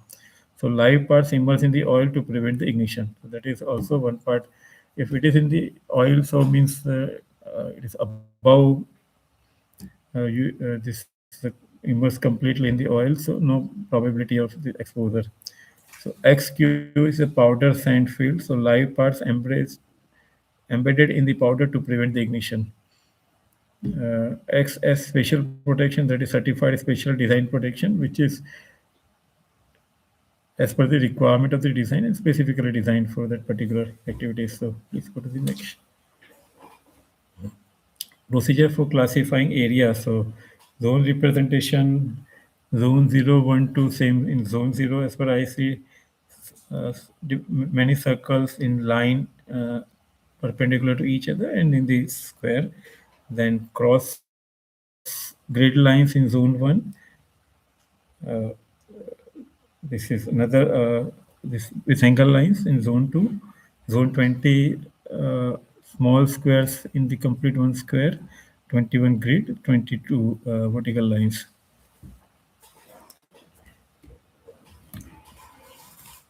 These are the different protection techniques recommended by IEC, NEC, and CEC. So protection method flame proof. So indications letter is T. Permitted is division 2. So permitted in zone 1 or 2. Principal, what is the principal containment? So similarly, intrinsic safety, that is zone 0, that is AIIA. So permitted in division 1 and 2 both. Permitted in zone 0, 1, 2. Energy limited. So these are the different concepts and protection methods and their legend. So again, pressurization, that is marked by identification letter by P, that is permitted in division both 1 and 2, can be used for the zone 1 and 2 and expels the vapors outside because of pressurization. Increased safety is identification letter is E, permitted in division 2. So all these are different identifications letters for different protection methods. Scroll down, next please. Temperature classification, we already see that electrical equipment surface temperature must be maximum surface temperature should be less than the ignition temperature of the gas. So auto ignition temperature, suppose it's a 480, so we have to select means T1 class, that is for the temperature, surface temperatures below 450. Right? So similarly, T1, T2 is below 300, T3 is below 200, T4 is below 135 surface temperature, T5 is below 100 surface temperature. So it is like that. Please go to the next one. So this is again a chart. There are two different charts for classifying the areas as per IEC, NEC, and CEC. So that we can also refer flammable material as per IEC, as per NEC. So different protections, gas and vapors for acetylene, hydrogen. Few examples are given. Let us take one example. Say for the gases and vapors for acetylene, protection required here is D or E, and it's either D or E or both can be considered. So zone that is applicable, zone 1 and zone 2, group 2, it's a acetylene. Division, subdivision is C. So that is as per IEC, NEC. Then class 1, division 1 or 2, group B, that is as per NEC, CEC. So there are different guidelines, as I discussed, that different guidelines, different approaches are there. So we have to decide either IEC and NFPA, IES or other. So same for the temperature classification. We have seen that we have temperature range 85 to 450. So 450 also there are different range. So as per IEC, if you say 450 T1, so as per North America, it's again T1. For IEC 300 to 200, that is sorry 215, that is T2. But as per North America, T2, T2A, B, C, D. So different approaches are there as per the different guidelines. Almost all the guidelines at some level they have the crossing with each other. So this is another chart which can be used. Next one. Procedure for classifying the areas. Again, chart 4, that is for the gas groups. So gas group 2C, gas group is mainly two. One is for liquid. I just had some different. I think I said gas group is for one A and liquid is for two. Actually, liquid is for one. Gas is for two. So 2A to B 2C is related to the gas. So 2C, that is NEC. In NEC it's A, and gas or vapor acetylene. So different comparison is here. With respect to IEC, NEC gas group. Similarly, IEC, NEC equipment standards are also in the mentioned in the chart 5. So there is a comparison between the equipment. So say for the example, fixed portable equipment. So IEC refers to 60079.017. These are the reference standards for CE, and reference standard is EN 50015. It's all comparison for the different standards for the different equipments. Again, NEC reference and CC references. So these are the references. Now related to ingress protection. So as we know that protection against the solid bodies and protection against the liquids, that is the first figure and second figure. So again, IP is very important for the ingress protection. So here 0 means if in case of solids, 0 means no protection. 1 is protected against the solid bodies larger than the 550 millimeters. So again, guideline is there. Similarly, if you see solid protection 5, the protection against the dust no harmful deposits. So that is the most, I think, safe we can say. Another next to that is 6, that is completely protected against the dust. So these are the 5 and 6 are more important for us. Similarly for the liquid, protection against liquid. So if you see, 0 is no protection, 1 is protected against the vertically falling drops of the water. So first part, in case of IP-54, first part is solid, second part is liquid. That is the water phase. So normally what happens, if you see in the atmosphere, we have the dust and water also. So first part confirms the protection for the dust. Here, say for the example, IP-54, the 5 is for the dust, that is protection against the dust, no harmful deposits, and 4 is mainly protected against the projection of the water from all directions. So IP-54, suppose we are installing these panels also in your residential areas, so we can say that it should be at least minimum dust ingress protection and water ingress protection. So in that case, it should be minimum 54, IP-54. So this is the basically requirement as per the different standards. In India, normally for residential area, industrial areas, IP protection is based on the National Building Code and some other codes. So we refer these codes also. So next page, please.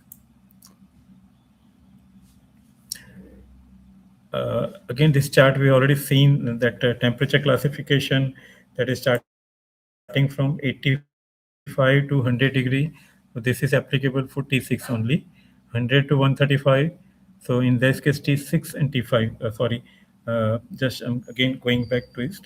So temperature is more than 85 to 100. So 85 is T6. So 85 to 100 means T1 to T5. 100 to 135, that is second temperature. So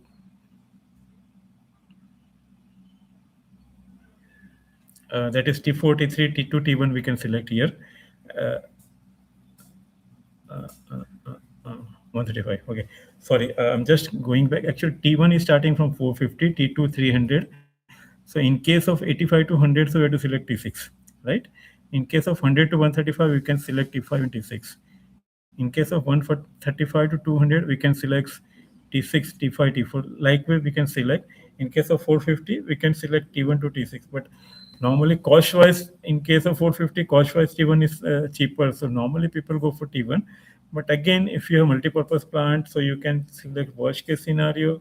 If your worst-case scenario comes in the T4 classification, that is 135 to 100 to 135, or 135 to 200.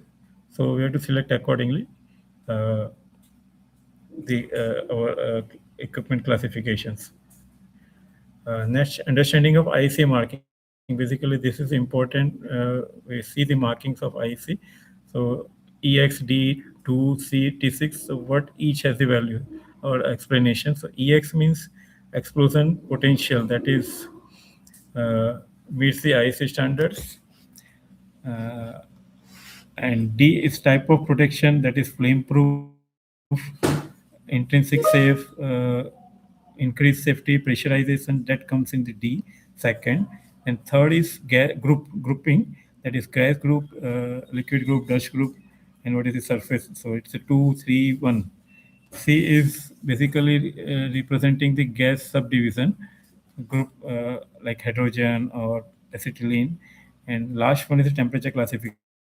So complete marking should be like EXD, 2, C, T6, or similarly, whatever is representation. So this is the basic marking for the IEC. Please go to the next. Last is okay. I think we have completed this presentation. First of all, really apologize for a lot of troubles in the this webinar streaming live in the YouTube and some other cases. Sincerely apologize for that. Thank you for your patience. So just to have, we will have separate sessions for IES, NFPA, and IC in the future. So we will post all the feature plans on the websites, and you can register in advance also. So thank you for your patience and support. Thank you very much. Have a nice time. Thank you. Question.